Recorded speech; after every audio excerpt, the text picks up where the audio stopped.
Roche's been going quickly, and look at this one now. He's going to be just outside Bourbon's time. Can he move into third spot? Festina today really want to put 1, 2 and 3 men. They've already got Duffield down the road at 24 kilometres the fastest. They want to take over the team championship here, and they've got to do a good time trial today, because tomorrow there won't be much in it on the Tour de France finish in the Champs-Élysées. So Brochard here is going to finish with a good time, 1:18.28. So Brochard is in third spot. And the way that down the road Dufield's going, they're going to certainly do what they can to take the team award.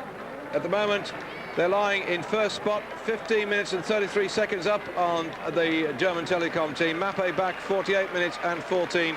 And really today is the last day when the team award can be at risk. And Festina doing all they can to make sure that they can reward their sponsor with that particular part to go with the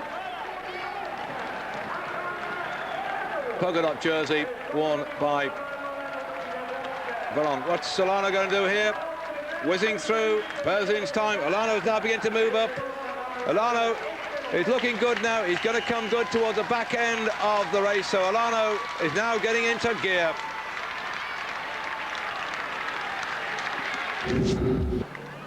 Luc Leblanc coming up now, looking quite reasonable at these time checks, but the drama is happening behind Luc Leblanc. We've had some amazing time checks coming in there. On your screen now you can see Ulrich has gone ahead of Dufo, Indrain in third spot, Rees fourth, Bronk fifth, Olano sixth, Berzin seventh, and Luttenberger eighth, Jonker ninth, Ugramov there, but Chris Bourbon not in the frame at the moment. That is the early time check, 24 kilometres. In fact, Chris went through there, I won't say at a nonchalant pace. He's come good since then, and when we saw Berzin's name on the screen, you have to bear in mind that Berzin now is second on the finish line. Bourbon still the first fastest, because Chris went faster and stronger towards the end.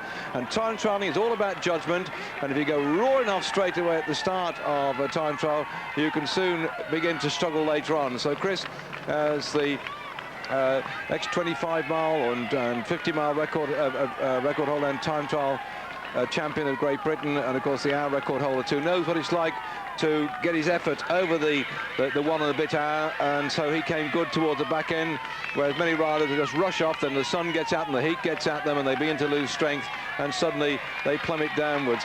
It's always very interesting after the time trial stage when if you're in France at all, you always get the copy of L'Equipe, and they'll print next day usually the time checks of that particular stage, and they'll show the names of the riders there, and you can plot a course, and it's amazing how some of them, they're up there first, second or third at the start, and then start dropping down, and you draw a little line across them, and you get this graph, and there are very few that can maintain the pace all the way through, right from start to finish, and be in the same sort of position. They do swap a bit on the terrain, so keep our fingers crossed then for Chris Bourbon. Now you see fourth at this particular point, 49.35. Ugramov's going better than I thought. I said not a world's great time trial, but it looked like he's going reasonably well at the moment. Jonker 6:49.45. Bourbon's time 49.30 at this particular point, and Ugramov just coasting through here.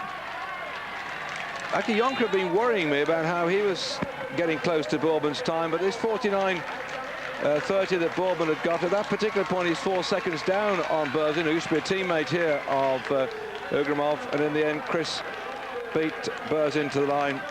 1:18.0 to Berzin's 1:18.27. So I think it really is the run from that particular time check we're seeing on our screen through to the finish. As Udo Boltz, another stalwart for the Telecom team, comes in and should make it at the moment in the top 10, but he's going to drift down a bit later on.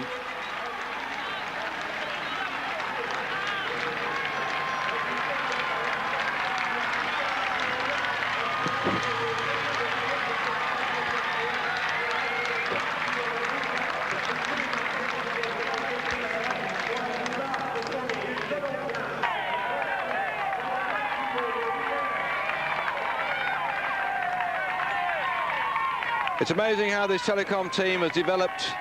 Last year, only 6 of their riders rode the Tour de France. They weren't considered good enough to qualify, first of all, and then the Tour de France people decided that they make a combined team between Telecom and the AKI team. If my memory serves me correctly, all the 3 AKI riders dropped out and the 6 Telecom soldiered on as best they could do at the finish. Well, they've got in this year and they provided not only the victor in Bjorn Ries, but they've been up there battling for the team competition and at the moment lying second overall behind Festina. Carrera, I've been trying to find out without a lot of success, but certainly the whole team, the sponsor will now be Mercaton Uno. There we are. See how Chris look. Second there behind Indurain, and Berzin in third spot. Jonker's dropped out the frame. A lot of people there, so we've now got Boardman in second spot, but he's 57 seconds back on Indurain at that time check.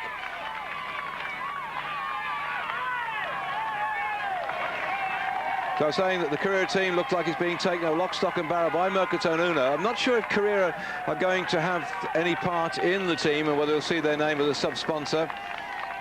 They've been around a long time now, sponsor of the team that Steve Roche rode for.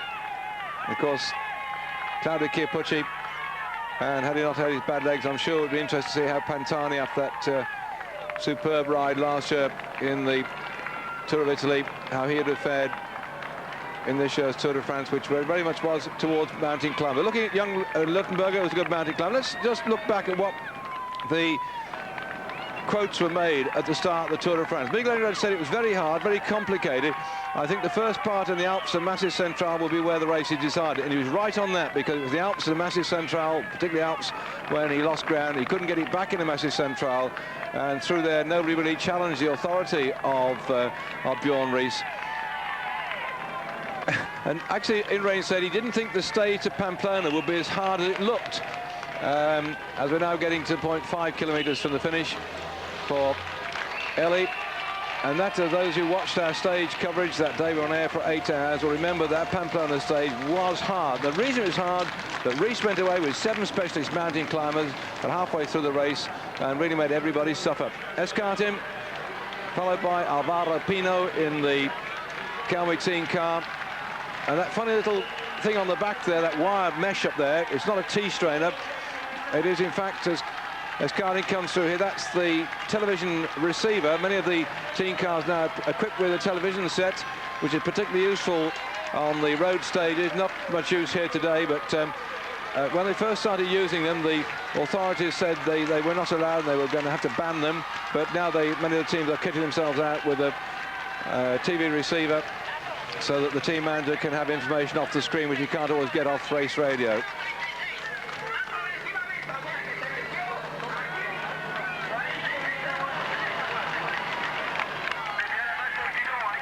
Laurent Duffield has been one of the revelations. He set some fast times early on this time trial, but he's beginning to drop off the back a bit now. Again, he's one of these specialist mountain climbers, and I think the lads who can sprint up the hills don't know exactly how to judge themselves for the time trial. And he's beginning to drift a bit off the frame now, but Festina need all the help they can from this rider to get the time trial team award on this, the penultimate day of the Tour de France. Stage 20 of the Tour, just covering 63.5 kilometres.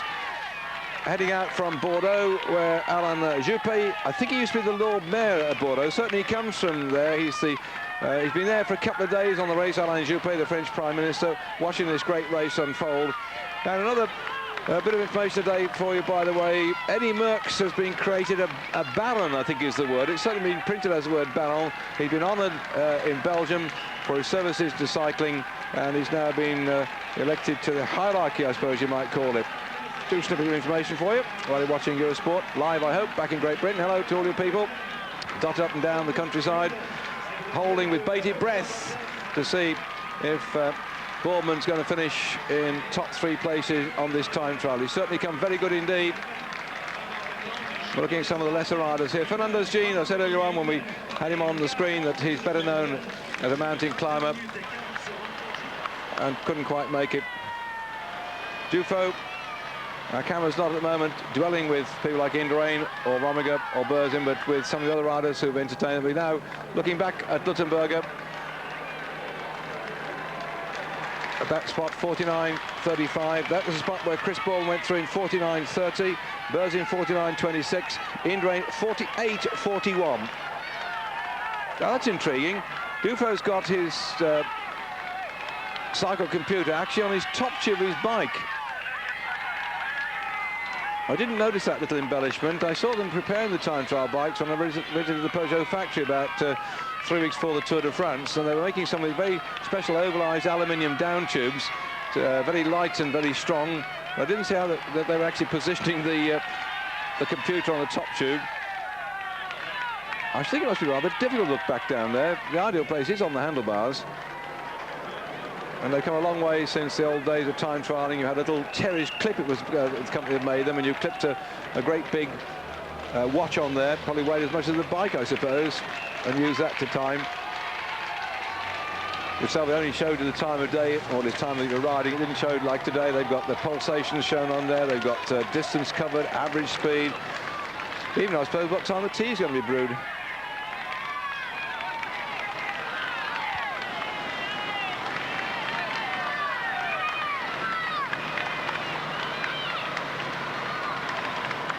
I'm pretty certain that this lad is the best placed Swiss rider at the moment, Laurent Duffield. Yes, he is, as he's in 4th spot overall. Of course, the Swiss hope, Tony Romigo, in 10th spot.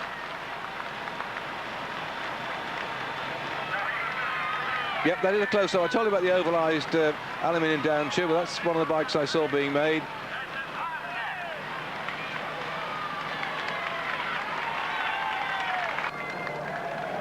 So much technology going into bicycle design and development now, and I hope you stay with us on Eurosport for the Olympics, and particularly our coverage of the cycling events. There's Dufo here. At one time was leading at the first time check. Olano now 49.04.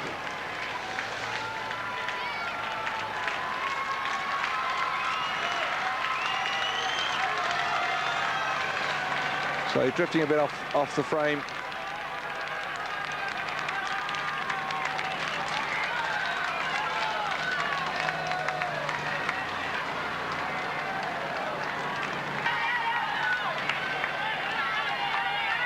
Dufo this morning setting out in 4th spot. He was 5.52 down on GC. He's quite a bit back on his teammate, about 1 minute and 30 seconds down. As Indurain comes through here, the cheering crowd. 5 kilometers to go for Indurain, absolutely roaring through here. He's caught the Refin rider for 3.6. I think he's caught him for 9 minutes. I could be wrong, but it looks like Indurain is back on track. He's come back good. We won't be long before we see him come into sight. Miguel Indurain really has bounced back into this race in superb style. If you just joined Eurosport in the last few minutes, you won't see much of him on the box. We saw him earlier on. It looks so good, so powerful all the way through. Veronk also riding well up in the top half dozen. When the early time checks show Dufo first, Indurain second, Veronk third, Olano 4th.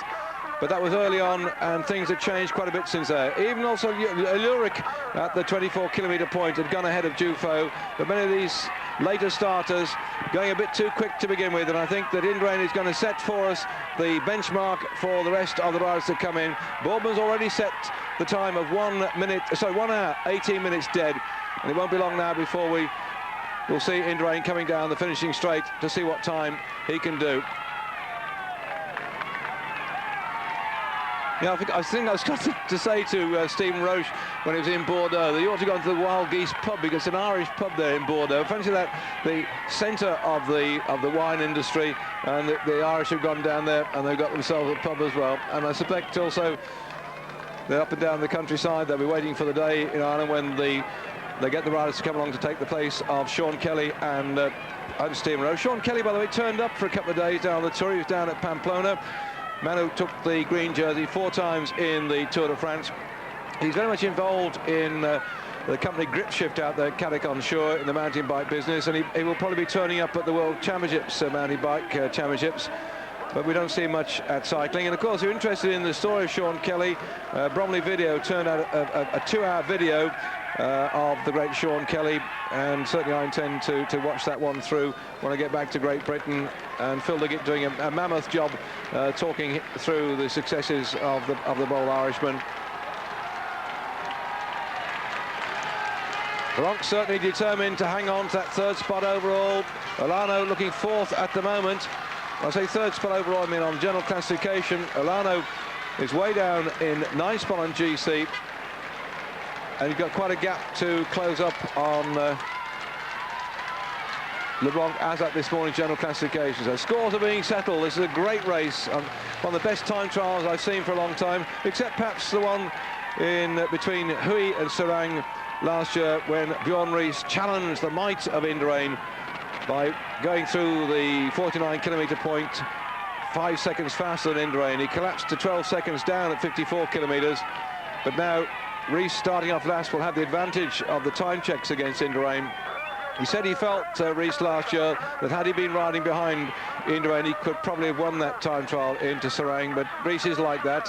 Let's see, with the time checks coming in, whether he can in fact topple Indurain at the moment. But there's a lot of other talent out there trying to get the stage success today, or at least make sure they're in the top half dozen.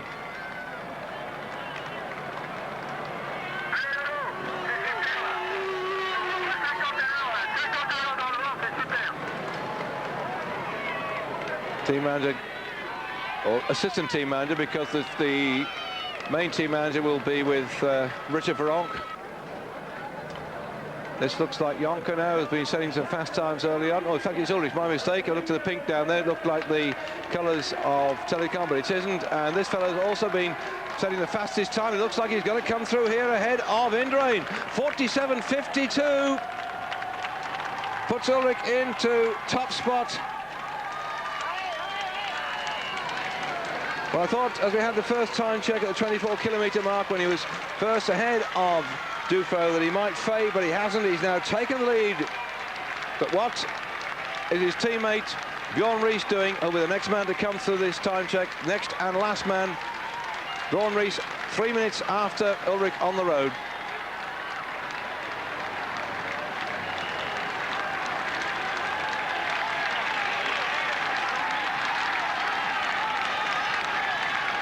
This looks like it is Jonker coming in to finish. I was concerned about his time further on. He had gone faster than Boardman at the early time check. And Indurain is coming along too to the crowd. What a tremendous ride that Indurain has done. This is unbelievable, the time he's putting in. Look at Indurain's time now on the box, on the board there. Chris Boardman 1:18.0 was so much the best time we've had so far. And now he's inside the final kilometre. He's got about 500 metres to go, and he's closing that gap down. He's going to take the lead, that's for sure. But the question is, what will Indurain's time be compared with those further down? Or are we going to see Indurain having that stage success he's been looking for? He's dominated time trialling in the Tour de France for so many years now. He's virtually been unbeatable all the way through when he goes and rides a time trial. He lost on the time trial up to Les Arcs, but now as he comes through here, he's in the lead, 1:16.27. So it was Val d'Isère where he was beaten for the first time, what, in about 5 years, I suppose, when he finished in 5th spot. And then he was down at 1 minute and 1 second on the Venji Berzin. But now he's back with a bang on the flatter course. It suited this rider, who's had his moments, his problems in the mountains, but he's shown when it comes to time trialling on the flat with the sun on his back that he's one of the world's best, if not the world's best.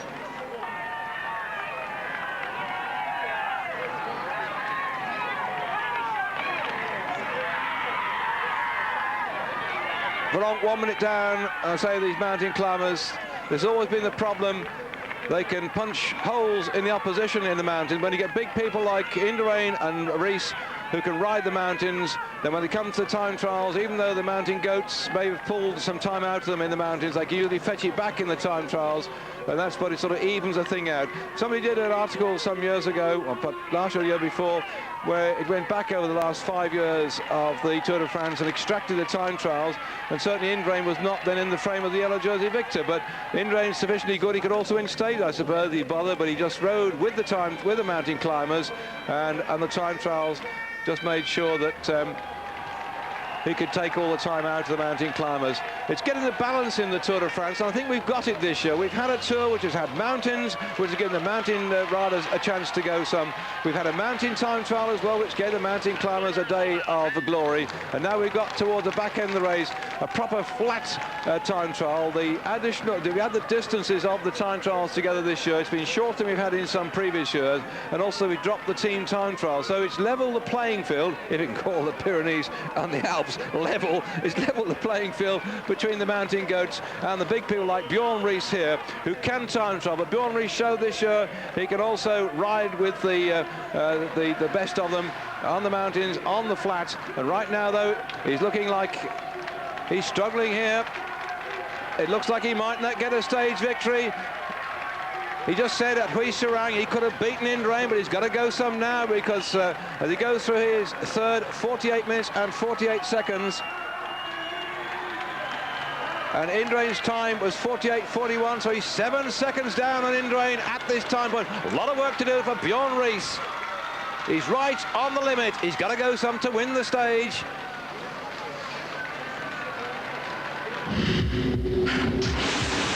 Plenty of sound made up of the cheering of the spectators, the howling of the horns of the motorcycles and cars, clearing the way and let them know that Luc Leblanc is on his way through here. Not, in fact, as they say, threatening the judges with his time so far, but here, Bourman's position, second overall, looks like it's under pressure. Indurain still 1:16.17, the best time so far. And Olano then looks like he's just going to sniff past Chris Bourman. Is he going to do it? 1:17.30 and a bit. It looks like he'll do it. There's enough time left for him to move into second spot. But for Chris Bourman then, dropping into third, fancy being there on the leaderboard behind Indurain and Olano.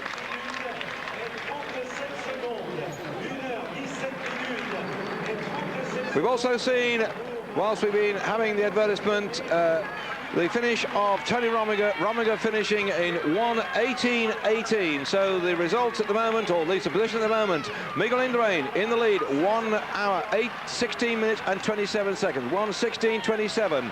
In second spot is now Abram Olano, 1:17.37. In third spot, Chris Bourman, 1 hour, 18 minutes dead.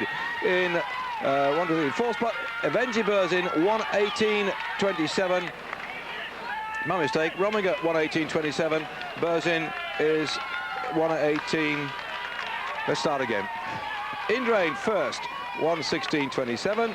Olano second, 1:17.37. Chris Bourman third, 1:18.00. Tony Rominger fourth, 1:18.18. Evenji Berzin fifth, 1:18.27. A look then across the vineyards of the roads running in towards Saint-Emilion.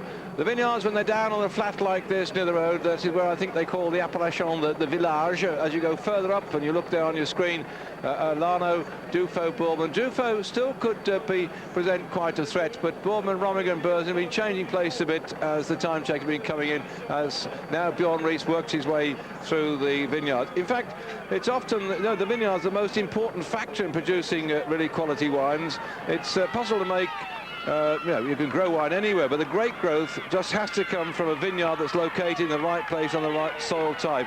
And of course, there's also the reason then to get up on the high ground to grow your vineyards, because the vines benefit from good drainage, and some of the vineyards have got tailwater 40 feet below ground. In fact, the local saying is vines grow best when their feet are dry. Would you believe that? Vines grow best when their feet are dry.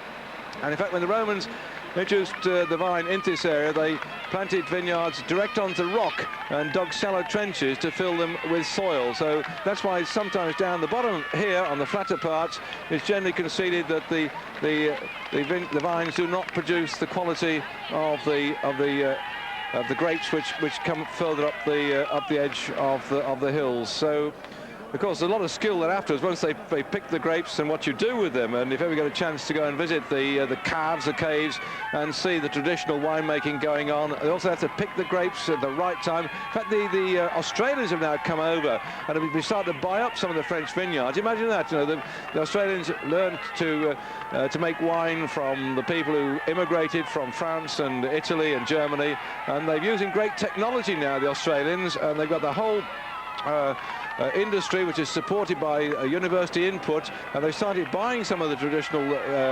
vineyards in France, and they found a very critical thing on producing wine is the temperature of the day when the actual grape is picked. And they're quite happy, the Australians, to pick at night if the temperature is exactly right. When it's time to pick the grapes, get the right temperature, they will pick during the night as well, using new technology to understand that balance. Oh well, just thought I'd like to know that.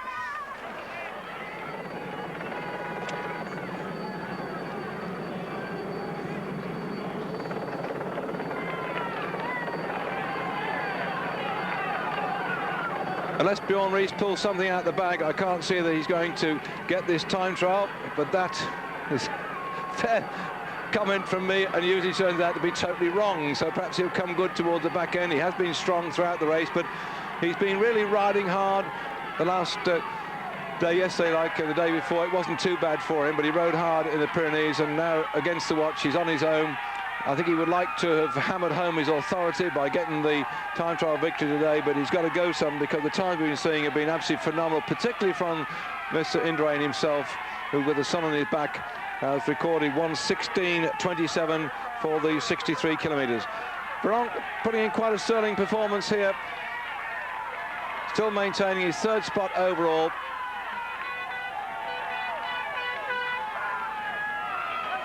But young Ulrich, the young German rider, the time checks we've had so far. Let's look at this one.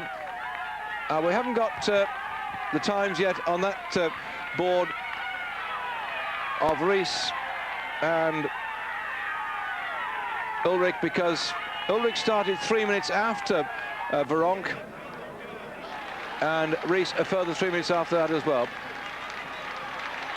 Sympathetic round of applause from the crowd here for LeBlanc, who's entertained us with his mountain climbing, particularly that stage victory that he had up to Les Arcs.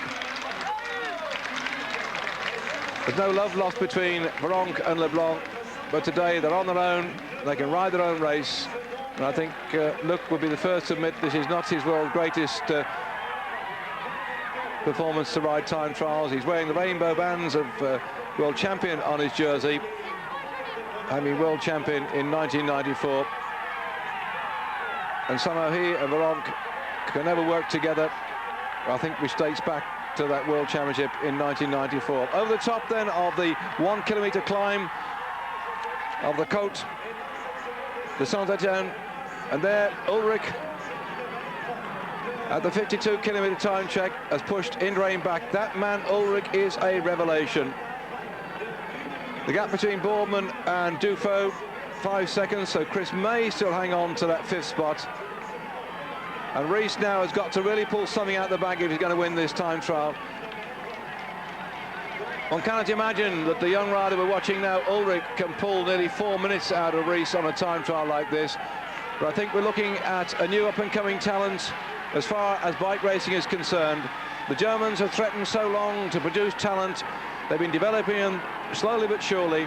A country which really, but they've been looked upon as cycle sports, one of the top nations alongside France, Italy, Spain, Belgium and Holland, but it now is producing a lot of quality talent coming through. Following in the wheel marks of people like Didi Tourou and Rudi Altig. This young rider here, Ulrich, look at the crowd. This is an enormous turnout. They're expecting nearly 500,000 spectators to watch the time trial today. The sun is on their backs. They're watching the world's best here. Just a few retirements in the tour so far. Sadly taking away 1 or 2 who would have been on this greatest sporting stage in the world. We've seen the Olympics, the drama in Atlanta when they put up that tremendous display, and for many of us here to see Muhammad Ali light the fire the tears were in our eyes, but this Tour de France is another great sporting stage. Unbelievable crowd along the way, and riders ride themselves to a standstill.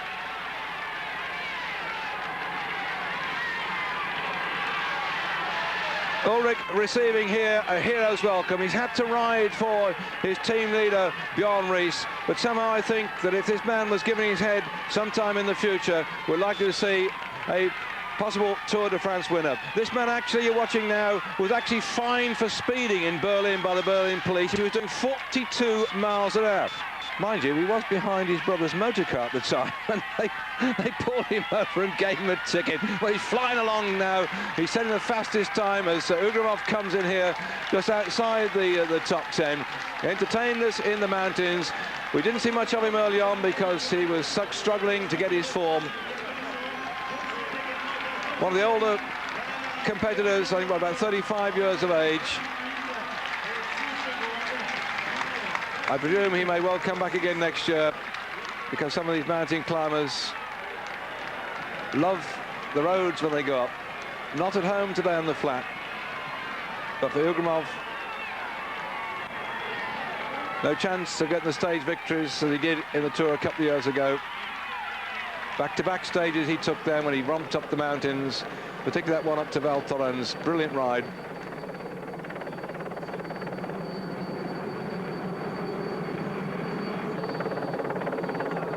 Well, it's a beautiful part, the green patchwork, where the Dordogne and Garonne rivers make their slow, leisurely path to the sea. There's a lovely light about the territory here, salty tang in the air, the Bordeaux country, home of the world's greatest red wine claret, and it's seen today some of the greatest bike riders in the world battling out to try and win this time trial, and Miguel Indurain has come back to show his superiority. But this man Duffield has surprised everybody. Who would expect at the start of the Tour de France that we're getting time checks but showing Duffield in the lead? But that's just what we've been seeing. But I think he's fading toward the back end of the race now, and the strength of people like Indurain and this man Riis will come good. So Duffield's dropped to 5th, Ulrich in the lead then. Riis 1 minute and 25 seconds down at 52 kilometres. The gap between Riis and his teammate Ulrich is certainly going to be cut back by the end of the day today. Just 5 seconds Duffield to Boardman. But what a roll call of honor we've got there on your screen. Berzin back in 9th, 152 down, the winner of the mountain time trial from Bourg-Saint-Maurice to Val d'Isère. This has been one of the greatest time trials at the back end of the Tour de France that I can remember seeing. There have been occasions when the jerseys changed hands and my mind goes to probably the greatest time trial, that time when Greg LeMond beat Laurent-Fignon by a slender 8 seconds into Paris. And if it all goes ahead like this, then that will be the position on general classification.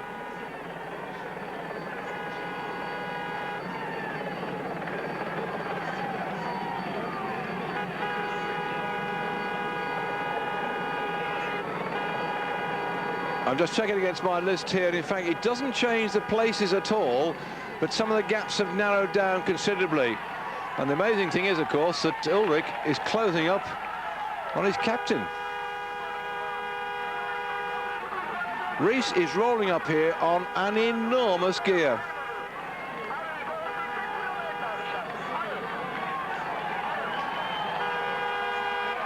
That's it, it's all downhill from here. He's over the top of the climb.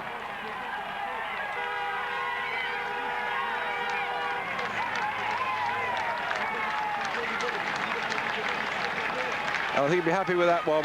And now he can settle down to pushing the big gear through. Escartin, who switched from the Mappé team to Kelme.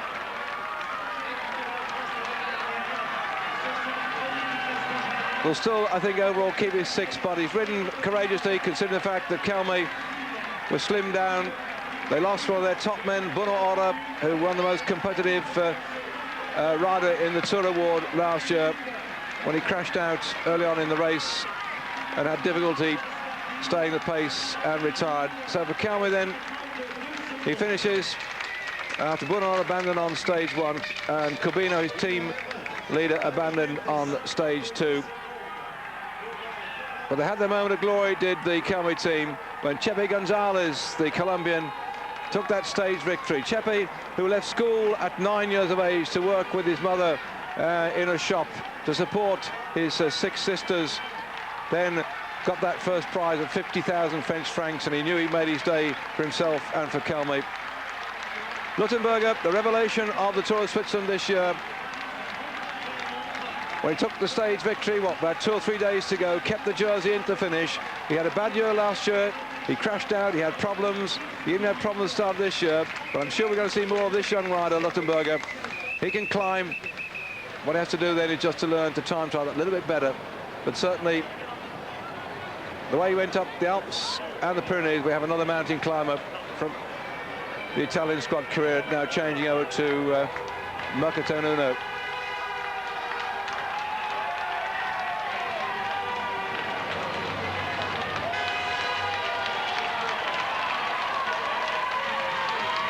Jan Ulrich on his way through here, the amateur world champion in 1993. He'll only be 23 years of age in December this year. It's his first Tour de France, and like people we're seeing here, Veronk now riding into his 3rd consecutive King of the Mountains award.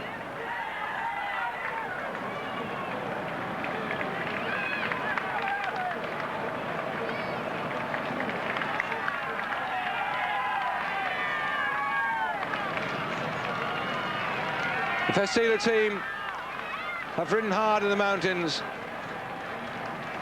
And everybody understand, by the way, that Festina, that were a watch manufacturer in Spain, their sales since they've been sponsoring their racing team have absolutely rocketed. And I think on the back of this Tour de France, they're going to go up even more so. It just shows you that the mobile publicity provided by a racing team, provided backed by a good product, good distribution, can actually bring good sales success.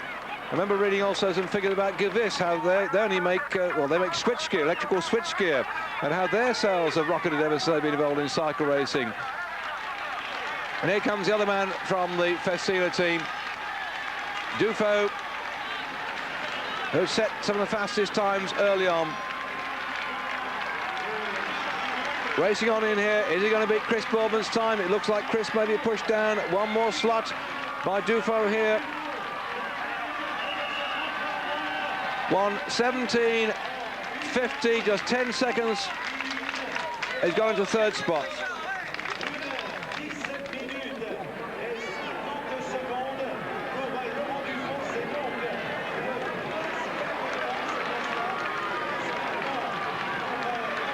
Just 2 of the Festina riders. Manin dropped out stage 12. Jean-Cyril Rabin dropped out on stage 6. The German team now 3 kilometres to go for Ulrich, who started 3 minutes in front of Bjorn Ries. Last but 1 man on the road. Telecom are going to finish 8 out of their 9 riders. And there's the current position at the moment. Chris Boardman in 4th spot. Look at it, he's ahead of Rominger, ahead of Berzin. That's a great ride by Chris. He took an absolute pasting in the Pyrenees. When he came over the line on the stage after the one over into Pamplona, and also he was absolutely wasted, drawn and looking like death, and yet Chris has come back today to show he's got resilience, he's got strength, and he's poised, I think, for a very interesting Atlanta. This man, Ulrich, we're looking at now, will not be going to Atlanta. When he got the call for the Tour de France, he said he put his whole season around the Tour, and that's just what he's done. Veronk here, riding along in the polka dot jersey, confident now of his 3rd spot overall. Has been selected by the French for the Olympics. He's riding with Brochard, Jalabert, Moncassin, Didier Roux. I hope Roux recovers, by the way. He's got bronchitis at the moment, and Richard Veronk. And in the time trial, Jalabert and Brochard will ride.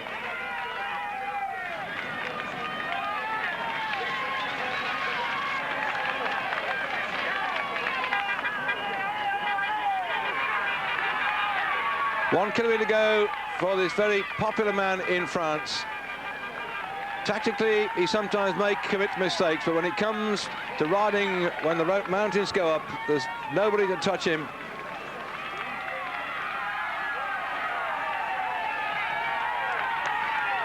A couple of years ago, when they had all those problems in Rwanda, at the end of the Tour de France, he sold all his equipment and he gave his prize money to the Rwandan refugees.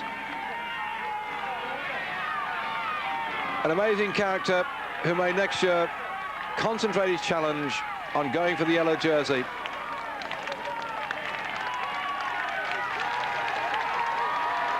He's done an extremely good time trial here by his standards. Veronk would not say that this is his speciality. And if he concentrates next year on the Tour, on things like the time trials, we know he can climb. He's got a strong team as well, and he could be in with a shout for the yellow jersey. But who knows next year? Jalabert could be back as well. The whole of France now must be very pleased with the way this Tour has turned out. The 83rd Tour of France. They've got Veronk in third spot overall. He's coming in now 1:18.01, just outside Chris Bauman's time. Chris Bauman was exactly 1:18.00. But look at the speed of Ulrich. He started 3 minutes after Veronk, and he's coming into sight already. This is an unbelievable performance by the German rider. Imagine that. Veronk, who was only 1 second slower than Bauman, has now got Ulrich right up his back wheel. And blast, the clock hasn't shown. That's unbelievable. It must be it's got to be a 1:15 something. I'd say about 1:15.20. I'm waiting to see if I can pick it up.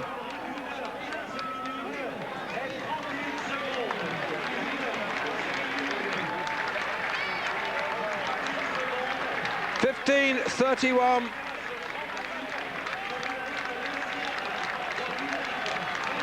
Yeah, 15:31 came over the headphones. I'm sorry we lost it on your screen there, but I then banged on the race radio. 15:31 it is. And look at that. That is an amazing time. Somehow, I don't think that this man is going to go anywhere near that time. The time checks further down have shown him off the pace as regards his teammate. And he's got to really pull something out of the bag towards the back end now to get that one. So if we look back then at last year when he said he could have beaten Indurain if only he'd known what the time checks was, he knows now very clearly what's going on. He knows that his young teammate Jan Ulrich has got the fastest time. So Bjorn Ries, the 32-year-old rider who's been third and fifth in the Tour de France, at least he'll have the yellow jersey on his shoulders into Paris tomorrow. He's had a couple of stage victories. He's not going to get this one, and the team have also got Zabel in the green jersey. We didn't show him because he was way down the general classification. Zabel from Telecom in green has got the sprint jersey. And still 3 kilometres to go for Bjorn Ries, whilst his teammate being sponged down and prepared for the presentation of the victory today.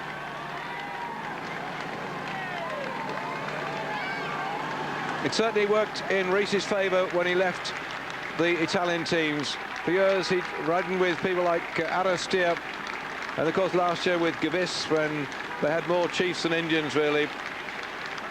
And he had to ride with people like Berzin and Ugramov. But moving into Telecom team that Volta Gruderfoot had built up, adding into the depth of German talent that had existed with the team, because German Telecom wanted a lot of German riders in it, but as ever you can't always make sure a complete team from a complete country is going to be successful. The French have had full French teams over the years. People like Casseram are always a mainly French team. Many Italian teams are 100% Italian, but occasionally if you want to really win a particular type of event, you have to draft in somebody that's a specialist from outside. Started that way when we started the TI Valley team many years ago. I remember that we had a Dutch and English team, and then eventually became all Dutch, and it was a very successful all Dutch team. But from time to time Peter Post would draft in 1 or 2 specialists like he did with Didi Turo to provide just that extra firepower from time to time. But the German Telecom team has done the right thing. They've got a nice balance in the team, and last year having to ride as 6 men from the Telecom team with the 3 men from Akai. It didn't work last year, but Godefroot now has got his full 9-man team in the Tour, and they've been so strong, so dominant.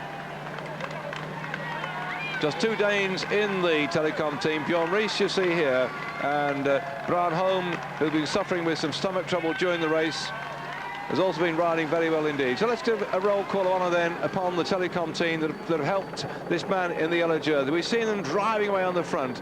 So Bjorn Rees in the yellow jersey. Rolf Aldag from Germany, another teammate. Udo Boltz, another teammate. Christian Hem, we've seen him trying to get a stage victory a couple of days ago along the coast there in riding for the Telecom team. With 1 kilometre to go then in that team too, Jens Heppner.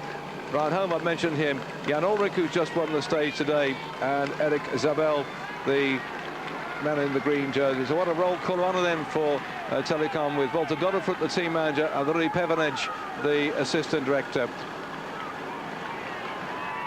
Just shows you that big acorns, sorry, big acorns, big apple, big oaks from little acorns do grow. Because some years ago, the Telecom team, I remember with Rudy Altig and Peter Voigt, probably 2 years back, going round the Tour de France village before the start, and there were always glum faces on the faces of the Telecom squad. They were having problems to get success. Of course, Ludwig has been a past victor in the green jersey competition, but now they really have come good. And perhaps, I'm not quite sure that British Telecom will sponsor a British team and nurture them up to a Tour de France success in maybe 3 or 4 or 5 years' time. But certainly here, Bjorn Rees in the yellow jersey will have a hero's welcome tomorrow in Paris. Loads of Danes, we understand about 1,000 of them booked to come down on coaches and trains and planes, and so the whole of the Champs-Élysées will be full of red and white flags. 1:17.49 puts Rees in 4th spot overall. He's just 11 seconds faster than Chris Boardman, but the day really belongs to his teammate Ulrich, who set a cracking speed right the way through. All the time check showed him going flat out. Rees didn't get the stage, but he still got the yellow jersey.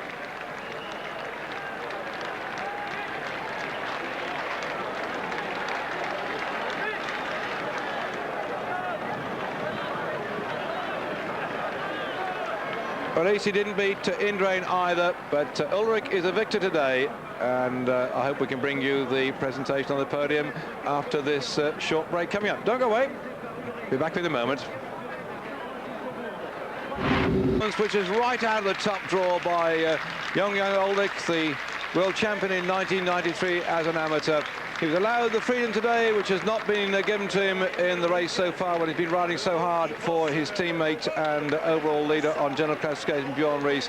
And he romped home here today a tremendous performance of sheer strength over the 63.5 kilometre time trial. He's beaten a lot of top people, including Indrain. The order at the moment on the classification is coming up in just a moment. Hello. They're looking at the stage yesterday, surely. I don't know what that one flashed up. I looked up there and saw the thing moving. It's gone quickly off again, but it's all the Telecom at the moment, because we've got the green jersey here, Zabel coming up. But I just tell you, Ulrich has run out the victor of the time trial ahead of Indrain in 2nd spot, Olano 3rd, Rees 4th, Duffield 5th, Chris Boardman back in 6th spot. But that just shows that Chris has recovered, and I hope that a lot of you have either made your way to Paris right now or are making your way to Paris. I'm looking forward to tomorrow, and I shall be stuck to my seat, I think, like I've been stuck to the floor here, because I've trodden some bubble gum and I can't move my feet at the moment. There are the kisses. The last but one time for the green jersey. Tomorrow it'll be all on the Champs-Élysées, and a massive crowd will be there to say well done to Telecom and particularly young Eric Zabel here.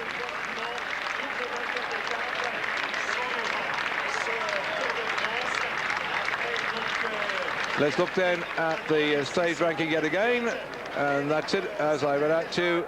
The top places, Chris back in 6th spot, 2:21 down. But look at that difference between Ulrich and Indrain. Knocked 56 seconds at him, and really Indrain looked as if he was going to be unbeatable the way he rode all the way through. So good that Indrain has come back as well. I'm sorry he didn't get the victory today, because I know a lot of Indrain supporters would have felt that he deserved it, because Indrain really, having survived a thrashing like he's not had for a long time and way down off the pace there at the moment, that just shows you that actually nobody's changed places, just one or two of them have got a bit closer to each other or further apart, as the case may be.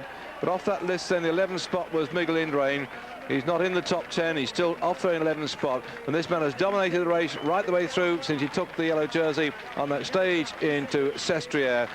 Has today not got the victory I think he was looking for. He's had a couple of stage victories, but today will be a nice one to round it off. But he's up against some very serious opposition, not only Miguel Indurain, but his teammate Jan Ulrich, and Rees finished in 4th spot behind the world champion Olano. Ulrich, Indurain, Olano, Rees, Duffield and Boardman was 1st, 2nd, 3rd, 4th, 5th and 6th. I've no doubt that the Danish brewers will be working overtime to provide some sustenance for everybody to celebrate this chap's success. But we are down in Ceremonial, the centre of the French wine industry, and tomorrow when he gets on the train there'll be a bottle of wine there to take back as a memory of his day in yellow at Ceremonial. But I'm sure the champagne corks will be popping tomorrow night in Paris when we finish this 83rd Tour de France with the Danish victor Bjorn Riis, who really has been so strong throughout what has been a very, very eventful and fascinating tour.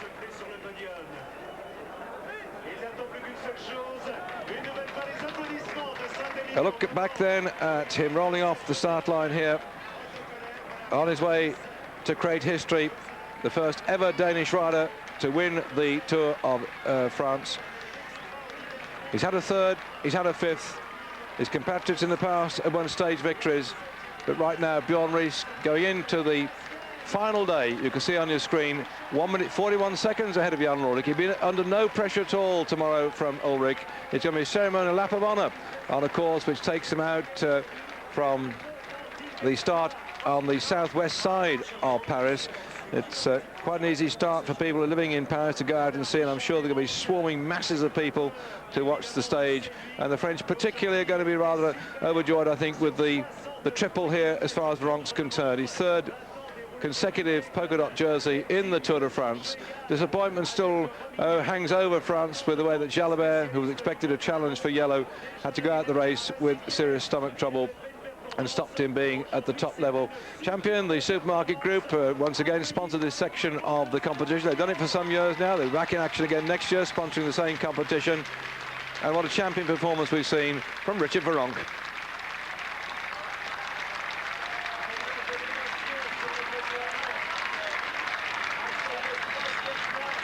He certainly rode today, Veronk, a lot better in the time trial than I've seen him for a long, long time. He was probably a bit disappointed with his performance on the mountain time trial at Val d'Isère when he only came in 3 minutes and 25 seconds down on Berzin. But today he rode a lot stronger.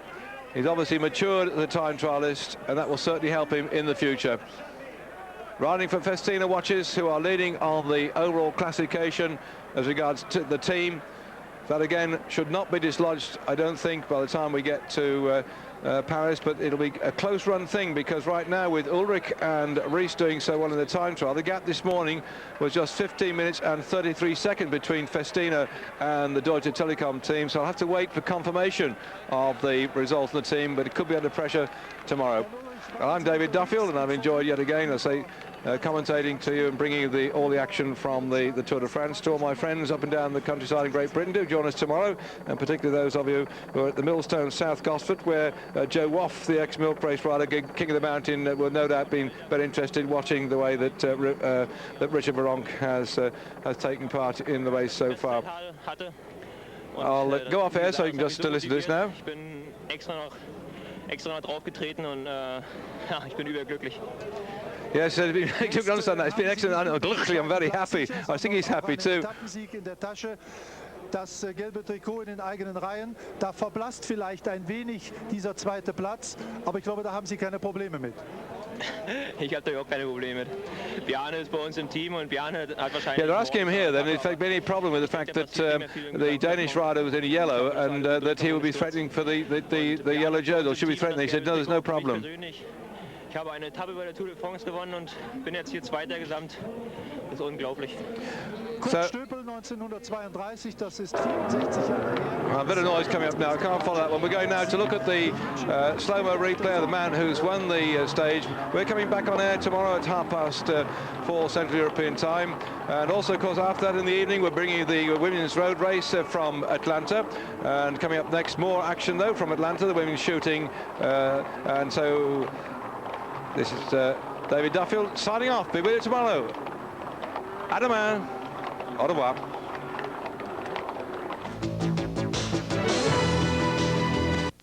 For the fans. Welcome to the final stage of the Tour de France, the stage from Palaiseau on the outskirts of the town into Paris, the Champs-Élysées. A slightly different finish this year. They've come alongside the Seine, gone over the bridge at the Pont Dino, and they're now cutting round the back of the Eiffel Tower. So we're going to see another sight of Paris on its way in towards the ceremonial finish up and down the Champs-Élysées. 8 laps lies ahead of the riders, and already Richard Virenque here, who my co-commentator Stephen Rose sitting beside me just nudged me and said he's after the Combativity Award. Is that on then today for him? Well, actually, ironically enough, Richard Virenque has the same number of points as Bjorn Ries has in the Tour de France so far. They've both got equal 47 points each, and there's £12,000 first prize for the Combativity Award, the Super Combativity Award this year, Dave. Virenque won it once, but got a number of points on other occasions when they actually had some exceptional breakaways in the mountains. Bjorn Ries, he won a stage in the mountains the other week up into Oticam. He got a lot of points for it as well. So at the end of the 3 weeks battle, they're now equal on points for the Super Combativity Award. So, of course, Richard Virenque came along to me this morning and said, Stephen, what must I do to win a Combativity Award?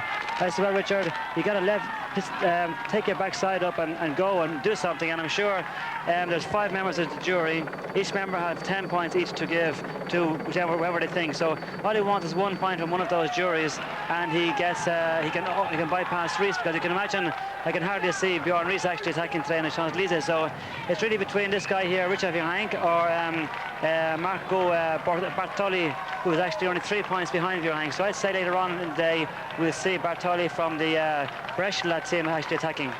So a lot to race for today, not only the ceremonial laps of honour up and down the Champs-Élysées for the yellow jersey, who normally keeps out the way, but Bartoli again, we're beginning to get some of the action now, because Bartoli lying 19th overall in general classification, doing just the same thing, attacking now for more points in the classification. This section of the race sponsored by Coeur de Lion, the cheese manufacturer, who Steve's been working with throughout the tour, weighing the riders each day that have won the competition, and the cheese has gone off in weight to charity of their beckoning. I didn't catch up with yesterday's in the time trial. Did you have one for that, or was it null because of a time trial? You can't say he was more combative than another. Well, they all need a prize, I think. At the end of the Tour de France, when you're starting off for a 63-kilometre time trial, at the end of it, I'm sure everyone feels they equally deserve the Combativity Award. So for the time trials, we don't actually do it.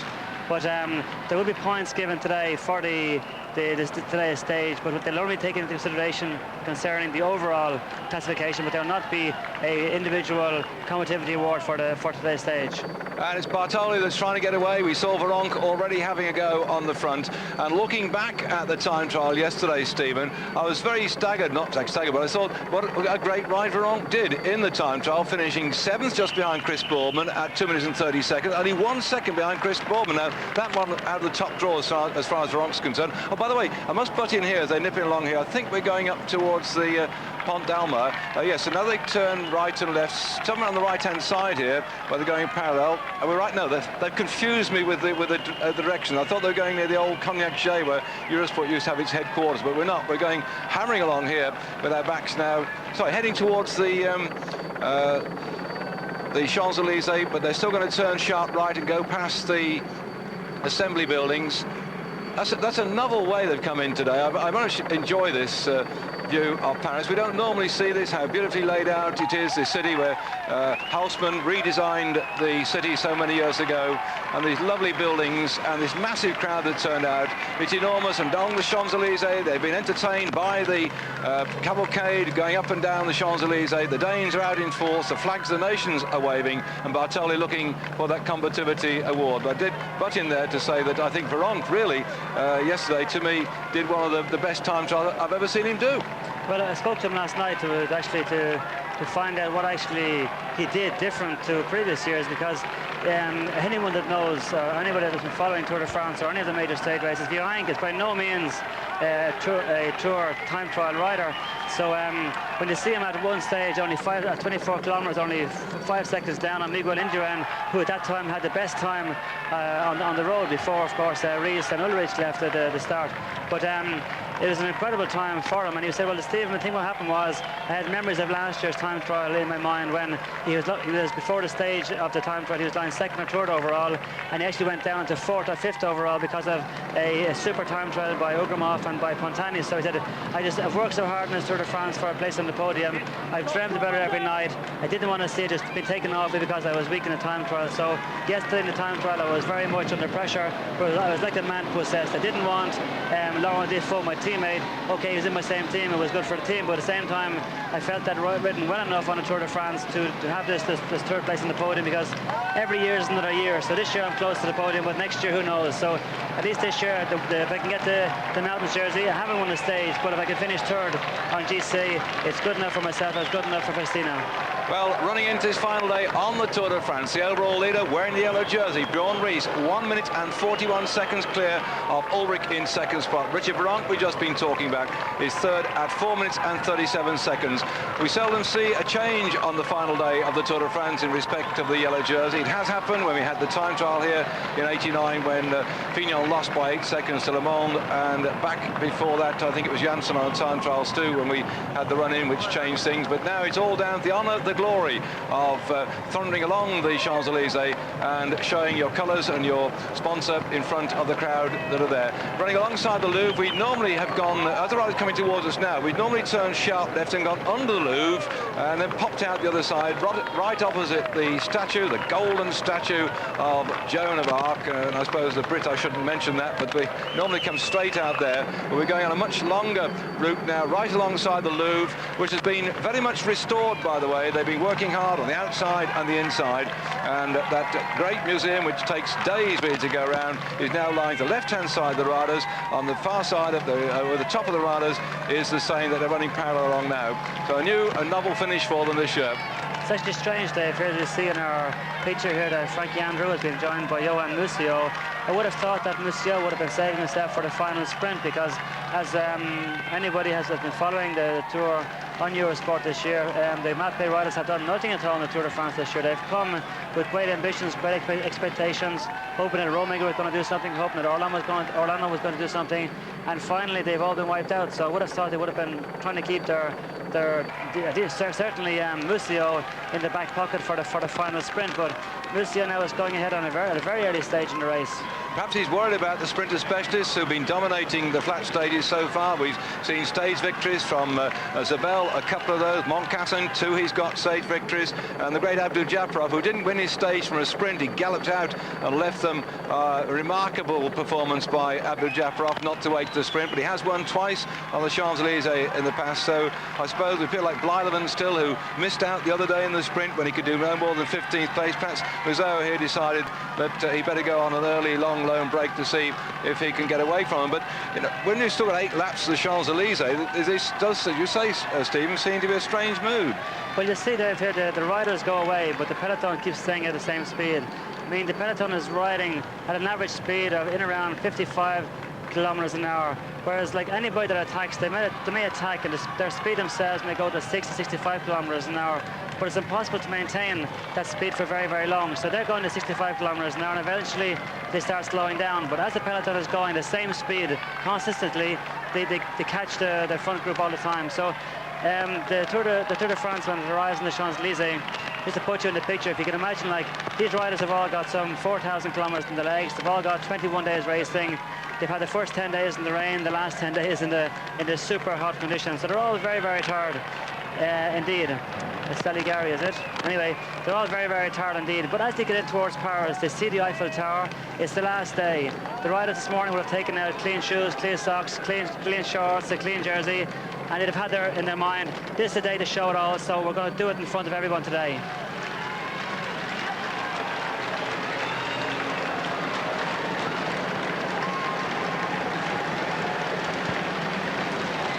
Place de Bastille and the riders thundering round that very famous monument there. It's the first time we've done the circuit like this, and we're seeing some of the parts of Paris which have not been on our TV screens at the end of the Tour since they first started to use the Champs-Élysées way back in 1975. So this is the 21st anniversary, really, of the Tour finishing in Paris. They've elongated the course. We've just been round the Bastille. We had a look down as the helicopter went across the Seine at the Ile Saint-Louis.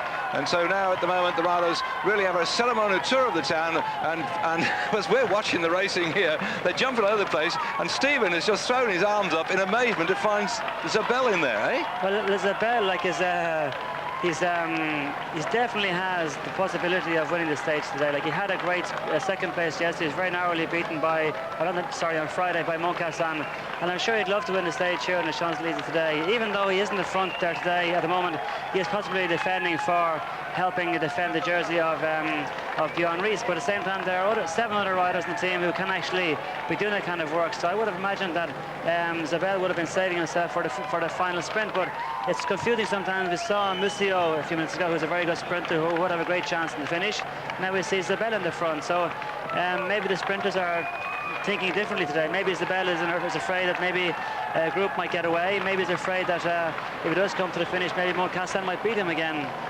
But isn't it true to say, though, Stephen, that all the riders are so excited with the finish in Paris that even when you start with a calculated weight, can you get carried away with this atmosphere, the crowd, you're actually in Paris after you've been racing for 3,800 kilometres, that's over 2,000 miles in 3 weeks, and surely that must get to you in a way that you throw caution to the wind?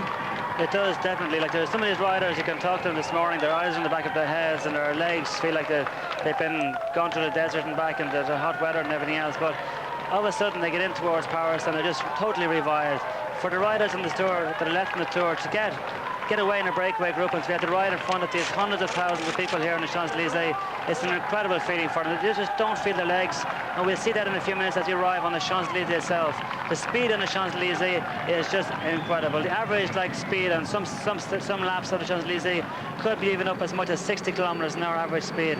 It's an incredible speed when you think about they have done over 2,000 miles and they are very, very tired. But of course it is the last day, so the boys know that once they cross the finishing line here in the Champs-Élysées, tomorrow's another day. Well, they're rolling along the Rue de Rivoli, and I know you popped into the James Joyce pub near the Concours for a little drop of the brown milk before you came in. Well, just to the left-hand side here somewhere, we're shortly going to see my mates who have been quenching their thirst in in Conall Carr's place, and they watch it on Eurosport and then dash over the barriers, watch it go through live. So it's approaching you now, lads. Glad to have you with us yet again. Also going along the Rue de Rivoli, by the way, those of you interested in railways or metro or what have you, below the Rue de Rivoli was the first of, they're going along now, the first of the metros that was created in Paris. And the early part of this year, where they're riding now, was completely dug up while they were renovating the metro. What they did in those days, they didn't bore a tunnel, they actually dug a big ditch to put the metro, and then they curved, put the curved roof in, and then put the earth back on top again. So they didn't bore holes, and they're going along now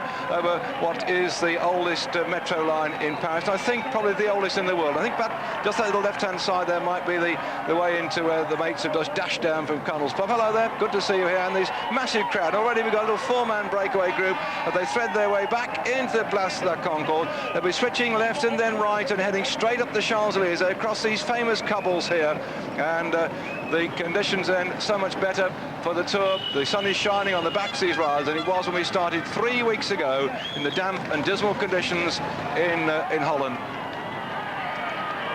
The boys now, as they get to this part of the Champs-Élysées, they can hear Daniel Monjas, who's the speaker of the Tour. They can hear Daniel Monjas' voice actually getting louder and louder, and just gives them the urge on. Like, you can imagine that these boys haven't started the Tour de France some 3 weeks ago. They've been living and waiting for the Champs-Élysées, and here they are finally crossing the finish line for the first time. It's a big thing actually in the mind of a rider to be able to cross the line first on the Champs-Élysées the first time into the finish. And also there are special prizes as they go around the Champs-Élysées. I'm just going to check. I don't think there's one on the first lap. I think it's the second lap, but I just doubly checked the points here because there's a lot of money at stake on the Champs-Élysées as we've got this little breakaway going here. It looks like Chamil in this group here in the Lotto jersey. Well, they haven't done much again in the Tour, so as they're coming through here. Also in that little group you can see number 69 for the Motorola team, that's Van Zelle. And of course it was in the tour last year, the Motorola rider Fabio Casatelli, the Olympic champion, sadly lost his life. His wife is here watching the finish today, and she'll be there to see the souvenir Fabio Casatelli, which is going to be handed up to the best young rider in the race. And so Madam Casatelli is here, and it was the Motorola team that her husband was riding for last year when he had his sad accident. As you can see, once again, they have hundreds of thousands of people here which actually lined the roads. You can see here, this year they've put a television corridor here on the right-hand side of your screen, so as you can see, for the motorbikes to ride without actually disturbing the riders. You can see there are two other motorbikes in the middle of the screen that are actually filming, but when there's a big bunch, it's impossible for them to do that. So they put down this artificial kind of corridor here on the right-hand side of the screen, which so the motorbikes can go up and down without actually getting too close to the riders. Getting towards the top of the Champs-Élysées, it drags up all the way. Look at that massive crowd. The whole of the Champs-Élysées, as ever, is awash with sound. They've had the cavalcade, publicity cavalcade has gone along, warming up the audience. There's been people out there with their bands. Look at the Danish flags you're seeing there, all over the place. They've come to cheer the first ever man from Denmark to win the Tour de France, Bjorn Ries, who's safely in the pack in the yellow jersey at the moment. But the glory of trying to win the stage is uppermost in the minds of so many riders, and those who aren't sprinter specialists are doing what they can to drive off the front now. The heat's intense in Paris. The sun has been up all day. It started about 15, 16 degrees, and it's been baking down now, and it's touching 30, and it's getting ever so hot down there with the heat bouncing off the cobbles, and the riders now, I'm sure, suffering almost from dehydration, exhaustion of 3 weeks of racing. I've got a cauldron of fire to race in this afternoon. I believe, Dave, that all of the planes, trains and buses, everything coming from Denmark is all totally booked and totally full for the last couple of days. It's amazing the amount of Danish people we have seen on the tour over the last few days, and I'm sure here on the Champs-Élysées here in Paris today we will see hundreds of them again. There was some 60 journalists on the Tour de France this year from Denmark until about 3 or 4 days ago, and eventually over the last few days there's another almost 100 more journalists have come from all kinds of papers, all kinds of radios, all kinds of television stations. So, and I believe even next year, even Walter Gutterford, who is the team manager of Team Telecom, has actually got a proposition from a Danish sponsor next year for the team. So it's amazing when you think of last year, this time last year, the Telecom hadn't even got access to the Tour de France. They ended up sharing their team, going in with a team called MG Mobili, which is a small Italian team. They're not in the first 20 teams qualified for Tour de France, so they ended up fusing together with an Italian team to come and ride a Tour de France. And here they are now, 1 year later, winning the yellow jersey, the green jersey. They won't win the team classification, but they will be second in it. They have first and second on GC. They've had an incredible success this year, and now we have offers from every sponsor that actually looking to get into cycling wants to be involved with the Telecom team. So what a turnaround. And the pink jerseys, or the pink and white jerseys of Telecom are on the front then, trying to control this breakaway group, which includes Podium, who's had a stage victory on stage 15 in this tour when he broke away just towards the end of the stage at Villeneuve-sur-Lot. Also in this group, Van Zelle from the Motorola team in the red and white on the front. That's Ulrich going through for the Lotto team, and one of the Mappe riders, I think it could be Taffy. I'll just try and pick it up for you just in a moment. The Mappe one's the one I haven't identified. Podium is the one from Carrera. Looks a bit like Taffy. On the front, yep. He hasn't got a number on his bike for some reason. I can hardly see a number on his back, but it looks like Taffy's style to me. Yeah. It is, that's Taffy. For some reason, I'm not going to get it up on the radio, but I'll try and pick it up on radio in just a moment. 30 seconds the gap then. Yes, Taffy is the name that's coming up on my headphones. When we had the other day, I was looking at the stage at Montcassin one day, and I was just looking at his bike after the race, and he had a 54.11 on for the sprint, Dave. Can you believe?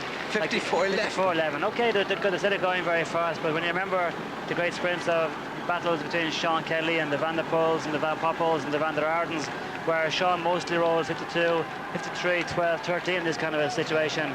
Whereas when you see the boys now riding 54.11, I'm not sure actually what the difference is in regards to development, the many feet more you actually have. But it's about a 54.11 would be about 120 inches for 14 there, Adam. Yeah, 120 inches for every turn of the pedal, which you can imagine is an incredible gear for these kind of. Well, they aren't that big really, like. Well, the Telecom are on the front. They don't want that gap to go too far away. Also, the GAN team in there looking for a chance of keeping Moncassin in with a shout for victory. I saw Chris Boardman go through there wearing the white crash hat up with the GAN rider. Chris started this morning on general classification, 39th overall, 1 hour 27 minutes down. But he's fought back after a bad time in the mountains, and he did a great ride yesterday in the time trial to finish 6th. He led for so long. In the end, he was 2 minutes 29 seconds down on the victor, young Jan Ulrich. And the pink Telecom jerseys are on the front to pull this one back. They'd like to get the final stage victory. Last year in the Tour de France, Abdul Japarov got the stage victory. The year before, Senior for the GAN team. The year before, Abdul Japarov. So is Abdul going to make it a hat-trick? But he hasn't got a strong team to do the work. He'll be lurking in there. None of these riders here have got sprint specialists in their squad. So Chamil grinding away. A winner of the Paris-Roubaix, about 3 years ago now. A very strong, hard man indeed. Paranzana, twice champion of Italy in the Carrera white colour coming through. Vanzella behind him, who took the yellow jersey off Sean Yates in the Tour de France just after it came to Great Britain. And in there, the very talented Taffy. And their second passage, this is where they have got a special award going through of 10,000 francs. I'm not quite sure which one that went to, but they have in fact on the 2nd, 3rd, 4th, 5th, 6th and 7th passages of the Tour de France, 6 special primes of 10,000 francs each. That's about £1,200, a total of 60,000 francs for the riders on each time they go through the lap, adding up then 6 by 10, 60,000 francs for this particular stage, plus the victor's bonus as well of 50,000 francs for the stage. The green jersey now safely back in the pack there. And this great colourful sight of the 129 riders in the Tour de France, now then having gone through on their second passage of the finishing line, have still got another 6 passages to go. But still, now it's still 40 seconds as the TVM team ride away on the front, in fact 41 according to the graphics on the screen. And they turn left again along the Rue de Rivoli, coming up towards the end of the 4th of the passage. With Chris Boardman actually being so far down on GC after everyone saying before that he was going to finish in the first 5 or finish in the first 10. I'm saying everybody said because he didn't. He didn't. Exactly, even though possibly I maybe said he did or whatever, but a lot of people said he was going to do it, but I couldn't believe he would do it because I felt that, well, it's too much to ask for a rider like himself, coming from where he came from. He's already done an awful lot in the short time that he has been within the professional ranks, so you got to let him kind of build himself up first of all. I think it possibly has suited the GAN team that Chris was being earmarked as being a potential Tour winner because it gave them a lot of publicity on and off the bike. But you must be a realist, and the Tour de France cannot be won or cannot be attained apart from exceptions the likes of Ulrich and what have you. Well, they're coming up then towards the end of this next lap here, and my mind goes to that front cover of Cycle Sport, the monthly magazine, which had a picture of Indre, and on one side of him was made like a robot, the other side was a human, and he said, is this man a robot? What it takes to ride the Tour de France? Well, he proved this time that he's not a robot, he's human after all, but he's had the courage and tenacity to stay with the race as well, like so many other riders who've gone through bad patches, and I'm sure he'll get a very big round of applause, because what happens after the Tour is over and done with, the teams go round in the order on general classification. The gap now 42 seconds back to the main pack. We're going to take a short break. The 4-man group is still powering away. Please stay with Eurosport for more action from the Tour de France.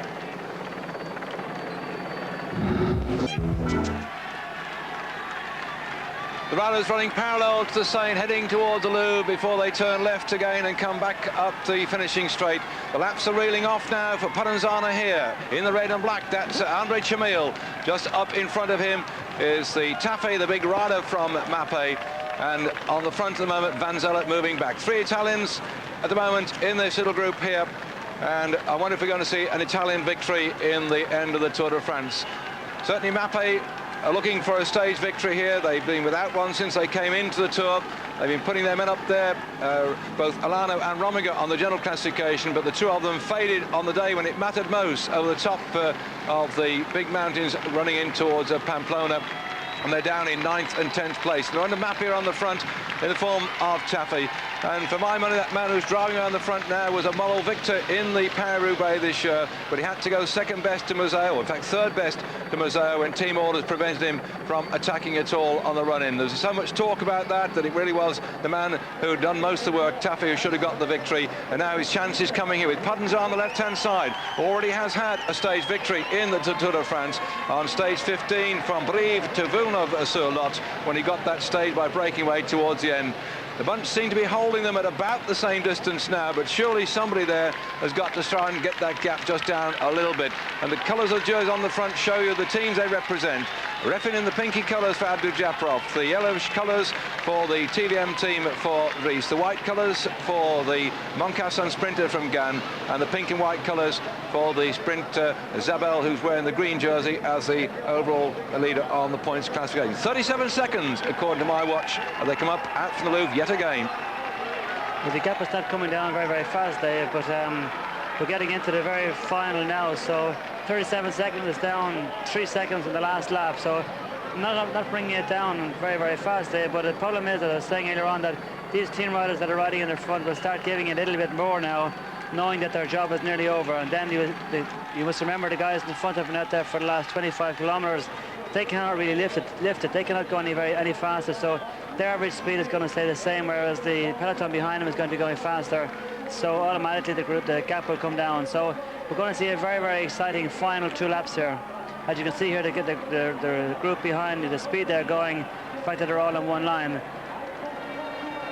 I've just been looking down the finishers since 1975 on the Champs-Élysées as they're coming through in. Daniel Munjas is whipping the crowd up to say there we are at the end of the 6th passage, that getting right behind them. All the crowd like a race when there's some chance of a breakaway group getting away rather than the whole pack going around together. But looking down the list, I can't see your mate Sean Kelly actually in here. Of all the great watch, he was 4 times green jersey victor in the Tour de France and absent from the roll call of honours. He was on the tour at Pamplona. Did you have a chance to speak to him at all? I had, yeah. Well, Sean was just came along on with his hairy legs and his shorts, and just was really along for the ride. Really came along with Pat McQuaid, Owen O'Connor, and 1 or 2 other friends out there just to have a look at the tour. I think Sean has not been back to any cycling event, I think, since he actually retired 2 years ago. So it was great to see him there, just being another wing one of the crowd. And I spent a day with him. We went along on the stage in the car together, and of course there's some good laughs, you know. So Sean is still hanging in there. I believe he's riding the bike now 3-4 days a week. So and getting a hammering, I believe, as well. So I'm going to try and do a bit myself now when I get back to Ireland after the Tour de France. Well, I'm looking forward to seeing the Bromley video of Sean Kelly, a 2-hour programme. My friend Phil Liggett commentating on that one for a couple of hours. Not quite the long-winded, 7.5-hour thrash we had the other day, but nevertheless look forward to Phil's 2 hours chat about Sean Kelly. And whilst this group is coming along here, any more news, Stephen, about the Tour de France starting in Dublin? It's a rumour been flying around a lot. Is it possible, or what are the problems? Well, there are still a number of little small problems to get over. One major problem is the fact that getting from Ireland back across to France for the 3rd stage is causing a lot of headaches at the moment. Getting the 3,500 people back across in less than 12 hours, back across from wherever it be, whether it be from Exeter, whether it be from Cork, back across to the continent again, and trying to minimise the fatigue for riders and personnel. So there are still a number of things to actually be thrashed out, but we have proven to the Tour de France that the prologue can be held in Dublin successfully. We've proved to them that we can have a Dublin stage on the 2nd day, and then of course the 3rd stage can be run from maybe Dublin Wexford, maybe Wexford Cork, maybe Portlaoise Cork, maybe Portlaoise Wexford. We don't actually know, but we've proved to them that it can actually be done successfully with no roundabouts like we saw in Holland. We cannot guarantee the good weather, but it'll definitely not be any worse than it was in the first 2 weeks in the Tour de France. There's no hassle at all. So we're just waiting for the Tour de France to come back now, and hopefully in October we'll have some positive results.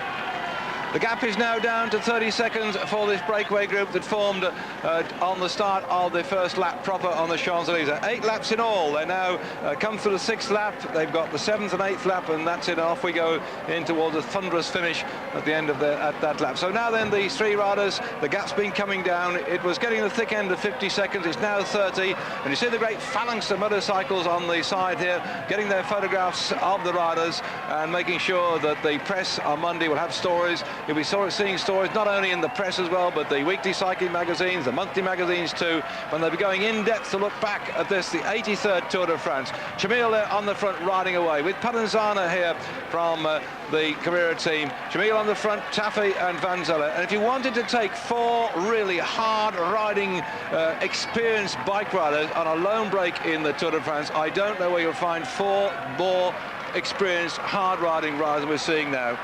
True, very true, Dave. But I think anyone watching at home here should savour the image which they had there a minute ago on the television with Van Zelle, with the Motorola team and the Carrera team.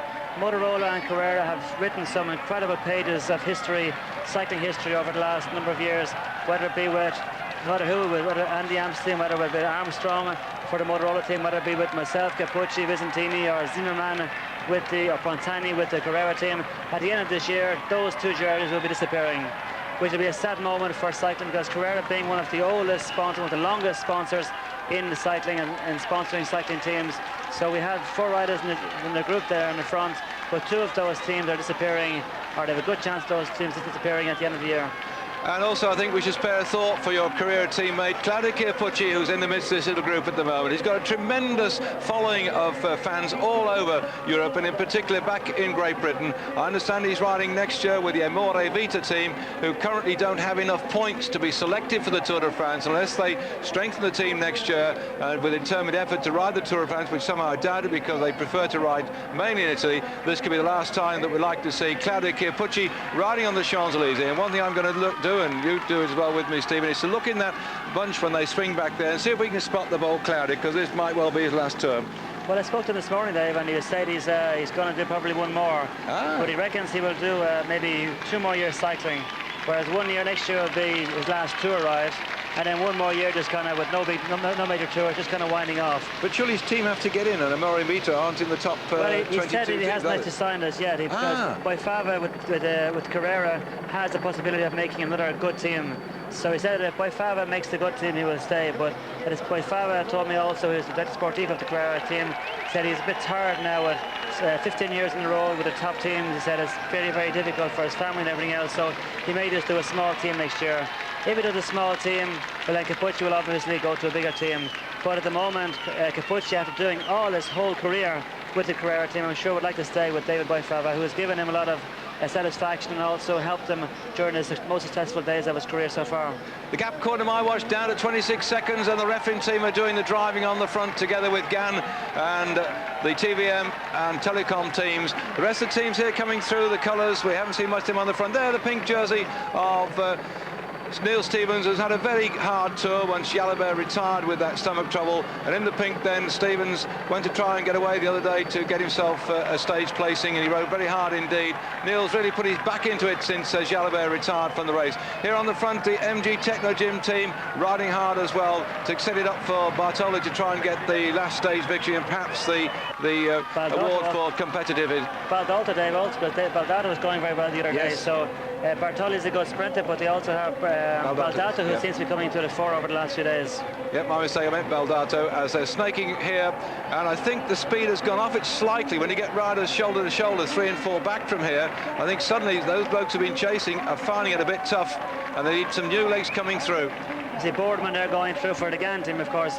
The way that Mont Cassin is sprinting the last few days, the Gann team have incredible confidence in it here, so I'd say we'll see the Gann team doing more and more riding in the front now in this closing lap.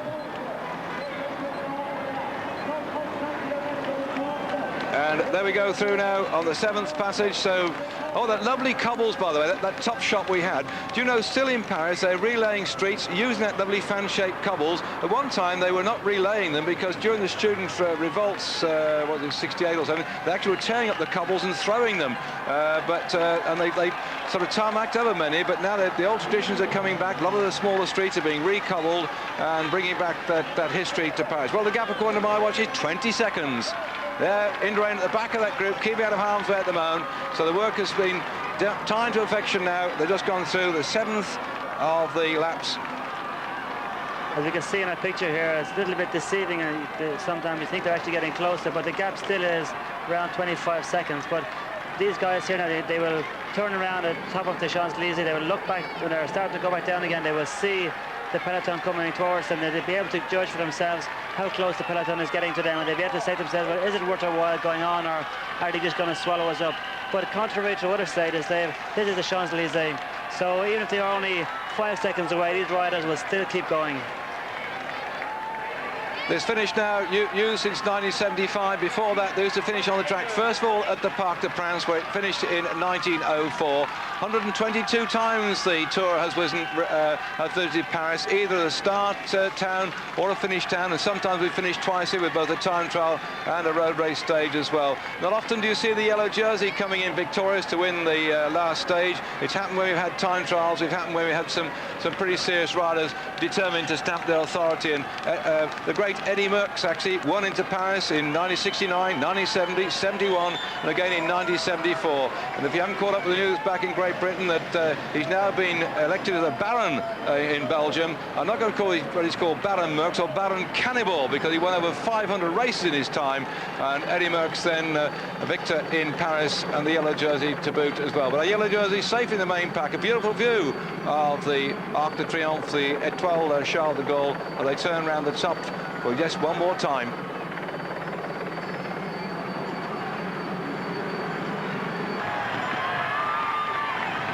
Now they've got aid and abetted here with the Rabobank coming on the front, because Rabobank would like to fire somebody off for a long move in the last 2 or 3 kilometres like they normally do. Museo is marking out here. Museo has taken a stage victory in 1990, and that gap is coming down. They look like they're going to get caught here. That's the group, that's the second group there. Oh, sorry, my mistake. That's lost him in the cars. Sorensen, Pascal Richard having a go. So this is the problem now. Other guys get winged. You can see the gap here is actually coming down.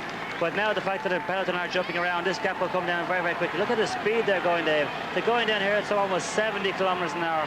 It's a pity we haven't got a view, sir, a speedometer of one of those motorbikes, but coming down here, the riders will be using a 53, 54, 11 or 12.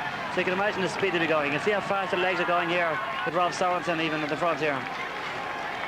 And the great cavalcade of Fiat motor cars. We went to Turin, where the Fiat factory is. They've been supplying the cars for many years now and are still contracted to go on supplying cars to the Tour de France. The major sponsor of the Tour this year, Coca-Cola, Fiat, Credit Lyonnais and Champion. Champion you see on the banner there doing the King of the Mountains. But the big thing is now, in the end of it, who's going to take the lolly? Because overall, the man who wins the Tour de France at the end gets 2,200,000 French francs. That's the victor's prize for awaiting Bjorn Ries at the end of the race today. But who's going to get the final stage victory, which is worth 50,000 French francs? The other day, Dave, I was just looking at a book and I saw that the winner of the Tour de France today will get 2.2 million French francs, which is about £250,000. Yep. When I won the Tour in '87, I got 180,000 French francs, which is £20,000. So in 10 years, the value has gone up 10 times. You're not getting your bike out again, are you? I thought about shaving my legs and getting on it, but I think these boys are going too fast for me now, Dave. Well, my co-commentator Stephen Roche has said time and time again he thinks it's a bit more cutthroat and sharp now, but I'm sure if he was having his day again, he'd be up there with the best of them. Nice to have you on board again, Stephen, after turning around all the countryside together, or separate as the case may be. And I'm sure back in Ireland, all our friends there very interested to hear the comments, the in-depth that you have supplied this little lot. Well, we're getting up towards the next, which will be the 8th passage, and the bell will go on the big ding-dong on the last lap. In fact, talking of ding-dongs, they started out in holiday mood from Palaiseau this morning. That joker in the pack, Jackie Duron, had got a great big cowbell around his neck, and he was going ding-dong, ding-dong as he rode along. They were in holiday mood then, but since they hit the outskirts of Paris, it's been all systems go, shortly just under 54 kilometres an hour. That's around about 34 miles an hour, and has not been a let-up since they hit the Champs-Élysées. this is the demoralising part now for the riders. They've done all the work, they've been out there stretching out the field for the last 6 laps, and now their gap now is down to some 16 seconds. They still have 1.5 laps to go of this circuit here in the Champs-Élysées. 1.5 laps is about 8 kilometres altogether, and you know that now that the chances are almost doomed. But who knows, there's always a slight chance. We've seen the left-hand side here, Claudio Cappucci. Actually, before we went under the tunnel, we just saw Claudio Cappucci there on the left-hand side of the screen. As we were saying earlier on, Claudio is possibly riding his last, or is definitely riding his last tour in the Carrera jersey. But of course, we're looking forward to Rossini again here next year. Along the Rue de Rivoli, that 4-man breakaway group are still trying manfully to stay away. In the distance, they can see the kilometre to go, but they got one more lap before they hit that one. And the gap then is round about 15 seconds. Boardman leading the charge on the front. Great to see the Brit there doing his work for Moncassin, and the French would absolutely erupt and would hear the Marseille sang up and down the Champs-Élysées should Moncassin get the stage victory at the end of it all. Vanzella pulls off the front of that group of riders now, heading up for the bell. Of course, the stage today, David, if it comes down to a bunch sprint, will suit equally Zibel, Moncassin and Blijevens. Abdul-Japarov likewise. Japarov, maybe Abdul-Japarov is maybe a little slower at the moment than he was a few years ago. But those 3 guys are actually, if you ask me to decide which one of those 3 I would give my preference to today, I would not be able to say, because the circuit today, the finish today, suits the 3 of them. So it'd really be whoever actually has the most stamina and the most energy and the most courage in this final kilometre. Over the cobbles and down the finishing straight. In the distance, the Arc de Triomphe. The crowd roaring them on. Provenzano on the front. Of course, their average speed now has started going down as the bunch has to get the bell on the line, Dave. There goes the bell. There we go. You can see the boys here now, the TVM riders with Stevie there, lining up in the second in a row. They'll be all accelerating now. All the big teammates, all the good guys who have a good turn of speed, will be hitting the front now to get that one last effort for their team leader and team sprinter. Jeske Skibit was leading through for TVM as they came through. Then Chris Boardman close up alongside him, working hard for Moncassin. And the rest of the riders here at the back hanging on for grim death, but the speed has been so fast and furious. 30 degrees the temperature in Paris, an absolute cauldron of heat and intensity. Can this little group hang on? On the front is André Chamil. Chamil driving hard here to stay away from that group. It's his turn then to really thump on the pedals. They've all taken it so much together in turns to drive this thing forward. The Russian rider on the front then, Chamil. But here, Ganna doing all the work. Then goes through Christian Hen for the Telecom team. You can see everyone, you can see the riders here in the front, they're riding their bit, they're pulling over to the left and going to the back. That's what I was saying earlier on, they're giving their every little bit of energy they have in the left and the legs, giving it all, pulling over, and that's them done. So you can see here, you see them once in their front, then they're gone. On this final lap of the Champs-Élysées, the Tour de France, the finish to be decided in just about a couple of minutes' time. Who will get the stage victory? Will that breakaway group survive?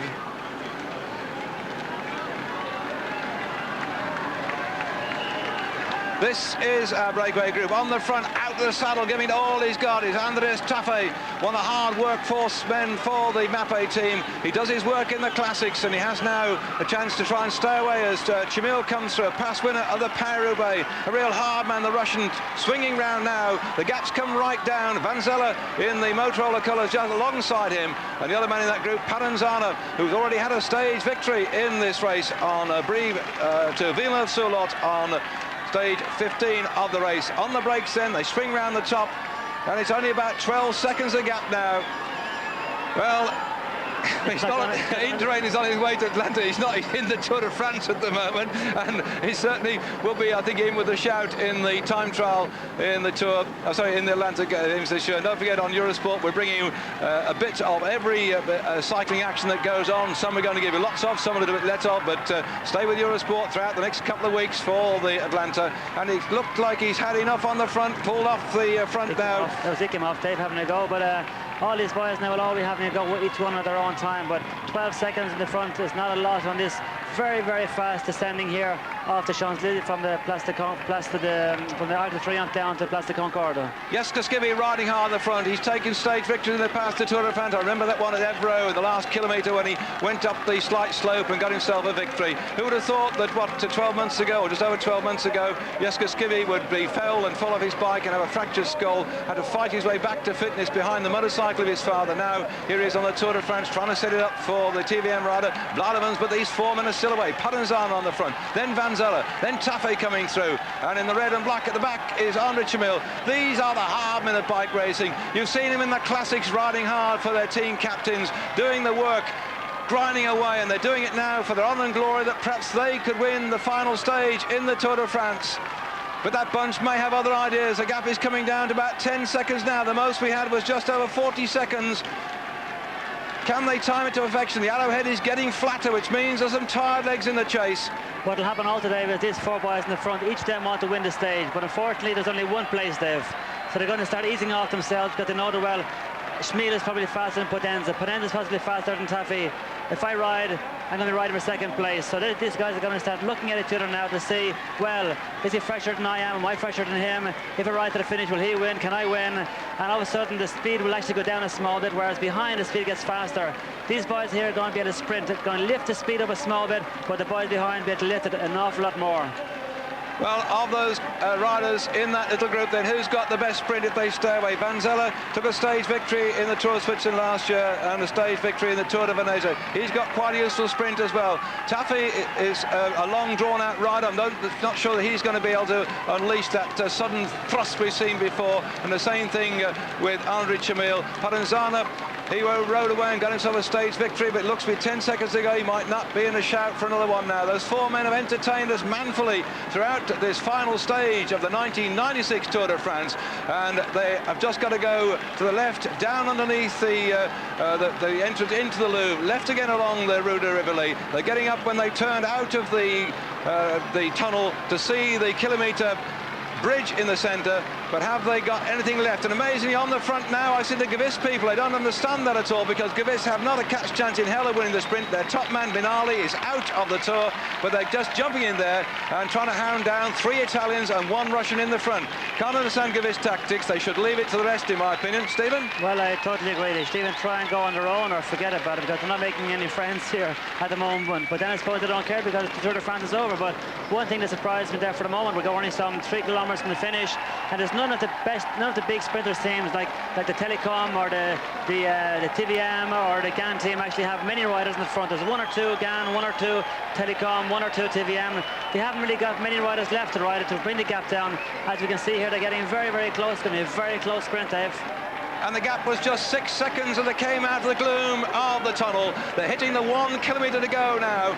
Camera foreshortening the gap between them. It looks as if they're going to swallow them up, but can they stand out there as they hit the line with 1 kilometre to go? And the bunch is coming at them, and on the front, Van Zelle is trying so hard to stay away. They're looking back now. They think it may be all over and done with. They're still hanging on for grim death, but the big charge is about to commence. Look at the difference in the speed there. Look at, there goes Taffy, Dave. You were saying Taffy goes for a long one. There he goes. Schmiel's on his wheel. He had just enough power in his legs. He goes through Place de la Concorde. The left switch, then the right switch, and soon they'll be up that finishing straight with the crowd now standing on their feet and looking down the road to see who's going to get the victory here. Still Taffy is hanging on for grim death, and on his wheel is Schmiel. They've left it so late, and launching from the far side, one of the Breakaway riders come thundering round out on the outside. We didn't see anything of him at all, but now then, who's going to get this in the sprint for the line? They look like they've been swallowed up, and still the Breakaway rider has got the lead at the moment. But the big powerful men are beginning to come off the wheel. Left-hand side, Baldato is going to the left, and there's Zabel in the green on the left-hand side. Is coming up through. Zabel's coming through at the moment with Blylevens alongside him. Zabel and Blylevens go for the line. And it went, I think, to Baldato. Baldato just got it ahead of Blylevens and Zabel. But there, the yellow jersey crosses the line in adulation, in arms up. In relief, I think, and excitement that he's got the yellow jersey, but the stage victory going to Baldato, who's promised so much through the Tour so far. Let's watch it from above. Here we go, watching it here from the top here. Look at the speed that the boys going through here. The guys at 54.11 here. We see Baldato leaving it up. We see Abdi Japper up there in the middle. We see Moncassan there on the left, on the close side of the screen. We see Blijtevens and Zabella. But what a sprint from Baldato. We'll see here again the photo finish.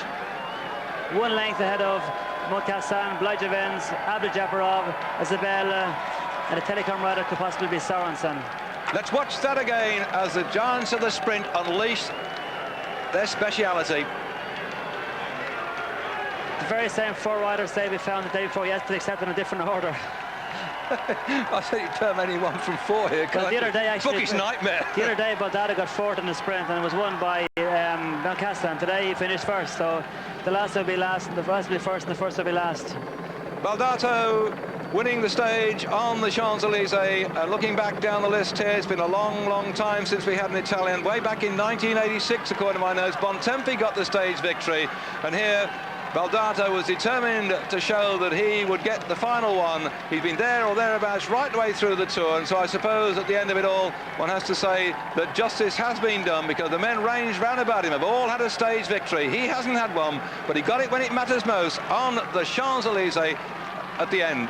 Look at Schmiel there on the right-hand side of the screen. Even he had a great time to be able to come back there now after being away for so long.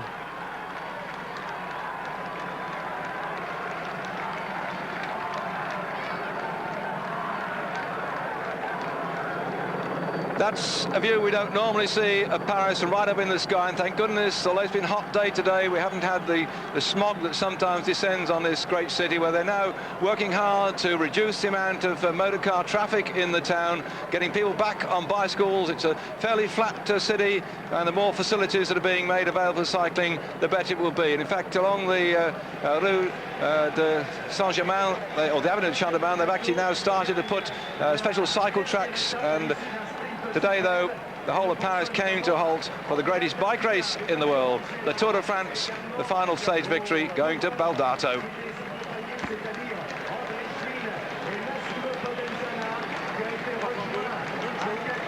As we see here, the final corner here, Taffy just pulls over.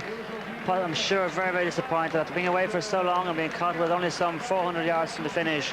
Also, Schmiel put in a great ride. We'll see him here shortly on the right-hand side of our screen. You'll see him launching the sprint after once Taffy starts time. We see here the pressure rider, we see a Raffin rider, and there we go, Schmiel going through, Abdujaparov going through. And unfortunately, he only got about 7 or 8 in the stage, but he had a fabulous stage, being out there for some 40 kilometers in that 4-man break, putting in an incredible ride, but then to be able to accelerate in the finish, to be able to stay in there with the big guys. Unfortunately, Ulrich did not win the stage today, but he had a fabulous ride.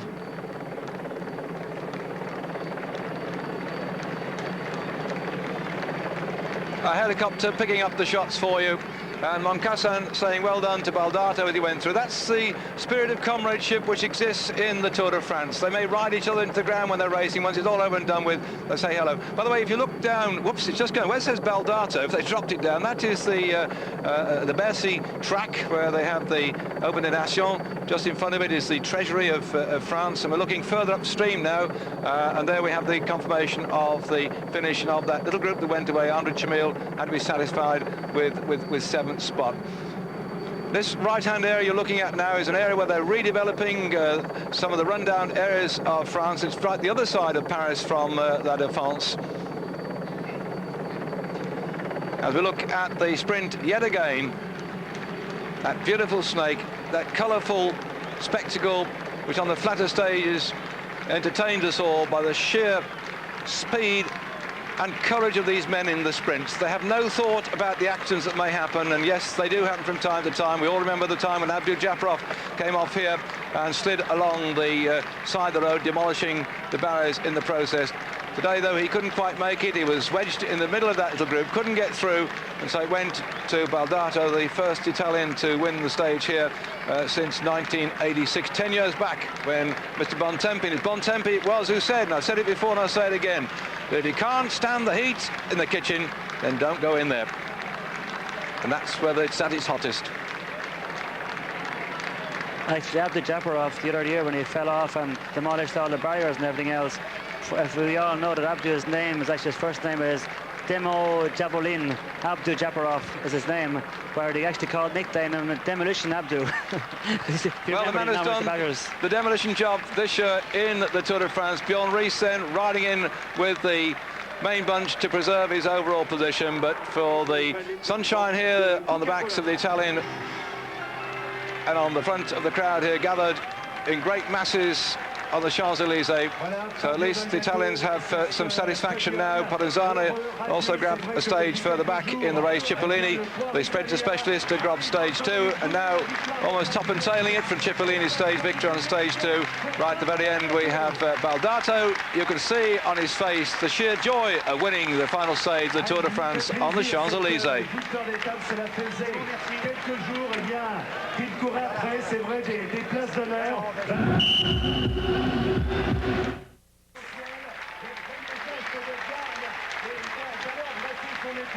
The Tour de France having now worked its way finally into the centre of Paris for the triumphant finish with Baldato coming out stage victor. But of course all eyes will be on the presentation of the rest of the jerseys. Bjorn Ries coming up here to receive the applaud of the crowds.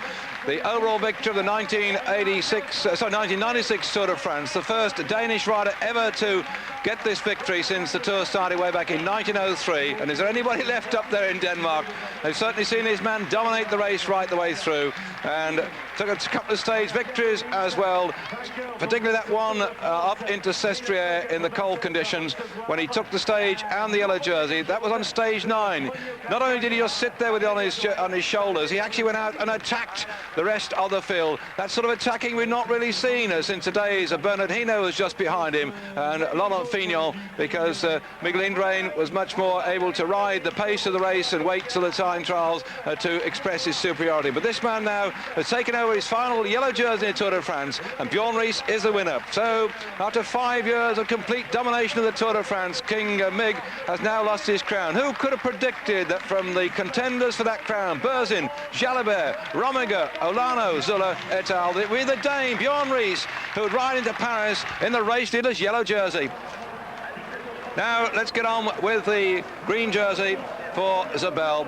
A sprinter specialist, but he also had to survive the mountains too to get that jersey on his shoulders at the end of the race. We saw people like Cipollini, who had been threatening to take the green jersey, get off his bike, finding it too tough to continue.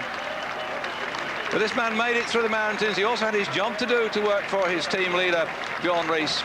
So Eric Zabel takes his final green jersey of the 1996 Tour de France, sponsored by PMU, the betting shop chain in France. And he really has not been under threat right the way through. Tremendous sprinter. And as you were saying, Stephen, the way in which the Telecom have dominated this race, who would have thought it after last year? Nobody. If you look at the face there of Eric Zabel here on the finish, that's his son, I think, Dave, that's with him there at the moment. So it's something which is a great thing to see now that the wives and family and children and everything else of riders are much more accepted now in the cycling in the Tour de France. Years ago, you would never say something like this. It was possibly Greg LeMond who actually brought this along when Greg LeMond started bringing his wife over and family along with him in the Tour de France. So it's a great thing to see, because you must remember these riders are in there today, but their wives and family have helped them get where they are. So it's great that the wife and family themselves get some kind of recognition for what they've done. Well, I know that as Richard Rock comes up here now to the roars of the crowd, that not only do they have their wives and family around it, but out there we're getting all sorts of audience too. We're getting right across the family spectrum watching cycling on Eurosport. Our viewing figures have gone up this year, way above last year. My thanks go out to all of you who tuned in to Eurosport's coverage of the Tour de France, about what has been one again of the most eventful tours. We have such a wide age span. I was talking to little Natalie Morath of the Froome Wheelers in the winter, and she was agog there, 10-year-old little girl, about what the exploits of these bike riders are. So we've got the young and the old being interested in cycle racing. Pensioners who've retired have been watching the bike racing going through in the last 3 weeks. We watched this man here in the polka dot jersey. Not only has he got the King of the Mountains jersey, but he's finished in 3rd spot, and that's not happened to have a man on the podium since the days of Laurent Fignon. And he's now in the centre here, a great likeable character, waving to the crowd. And Stephen, I think you would agree with me here that if he really controlled himself, he could be a contender for the yellow jersey next year. Well, actually what his plan was, he said he wanted to win the polka dot jersey 3 times in a row and then concentrate on the podium. But this year now he's gotten his polka dot jersey and his place at the podium. So next year he said he's going to concentrate on the higher place on the podium. But the way that his time trialing ability has actually improved in yesterday's time trial, we saw that. If he can be consistent now and consistently ride well in time trials, only then he can become a threat then to one of the main Tour de France potential winners, the likes of Ulrich. Look at what the rider Ulrich did yesterday, Dave. He's going to be a man for next year also. 22 years of age, 2nd on GC, 1st Tour de France. An incredible potential. I think that the Tour de France over the next few years is going to be very, very exciting. look at that list of the riders in the King of the Mountains. They are the young up-and-coming riders. Reese is the oldest one of that lot, but many of those people look at Luttenberg, or Jürgen was a bit older, but a lot of new young talent on there, which is going to give us some very interesting Tour de France in years to come. The whole of France in various places gets brought to a halt as the race goes through. These are the giants of the roads and their bicycles that have carried them now 3,800 kilometres, over 2,000 miles, through the rain, through the snow, through the cold, through the heat. The Tour de France, the greatest bike race in the world.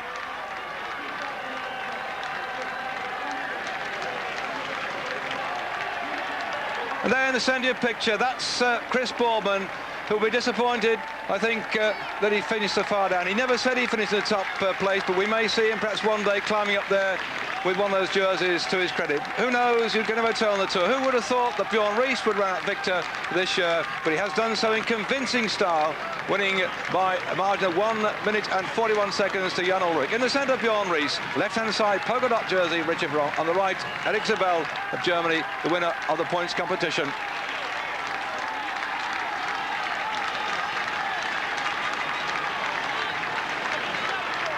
It's great for the Telecom team. It's great for, look at the face of these boys here. They've done 4,000 kilometres, over 2,000 miles. They're here in the Champs-Élysées. Okay, they're getting a lot of acclaim from the people and everything else. It helps, but at the same time, look how fresh their faces are. Look at the smile on their face. And they're helping off the stage again, Bernardino, working with the organisation. He looks quite happy too, as our camera scans back the riders on the Champs-Élysées. And there, Rominger in the centre with his knee strapped up, a very disappointed man that injury prevented him from battling out for the overall victory. The polka dot jersey of Ronk in the centre. Look at Bianca, his tongue sticking out there. And then he lunged. Yeah. I'm sure he's happy to get to Paris anyway, because he was so excited yesterday morning before the time trial and so nervous and so tense. He felt that he was going to lose his third place on the podium again. But our thoughts go to these riders here. The work they put in. On the front is Taffy. Behind is the rider from Russia, Chamil. And there in the white jersey, Paranzana. And there, Vanzella going through. They enlivened the final stage. They didn't get the victory they looked for, but certainly they gave the crowd something to cheer. Massive crowd again in the centre of Paris. The sun beating down on the holidaymakers. People have come here from far and wide to see the final stage. Some people just on holiday here have discovered that they're in amongst the bike race. And there, young Jan Ulrich getting up. You've now got first, second and third on the podium. And with Ronk up there in third spot, that's the first Frenchman to be up there since, what, 1989 with Vineyard? Well, they've had a few closes, all right, but I can't remember anyone being, any French rider being up there over the last few years. They're all smiles now, but you've seen on the faces when Eurosport have been covering the stage in the mountains, the way in which they've been suffering and the pain has been there.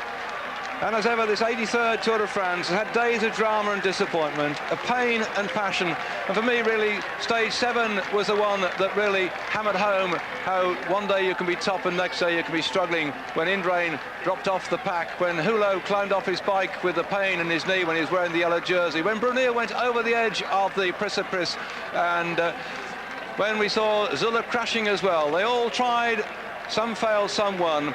Well, I certainly enjoyed it, and I'm sure that Stephen Roche, my co-commentator, has. Tonight we're bringing more cycling at 7 o'clock, and that will be the women's race from Atlanta. But the centre of Paris is still roaring with the applause of the crowd for this man, Bjorn Rees.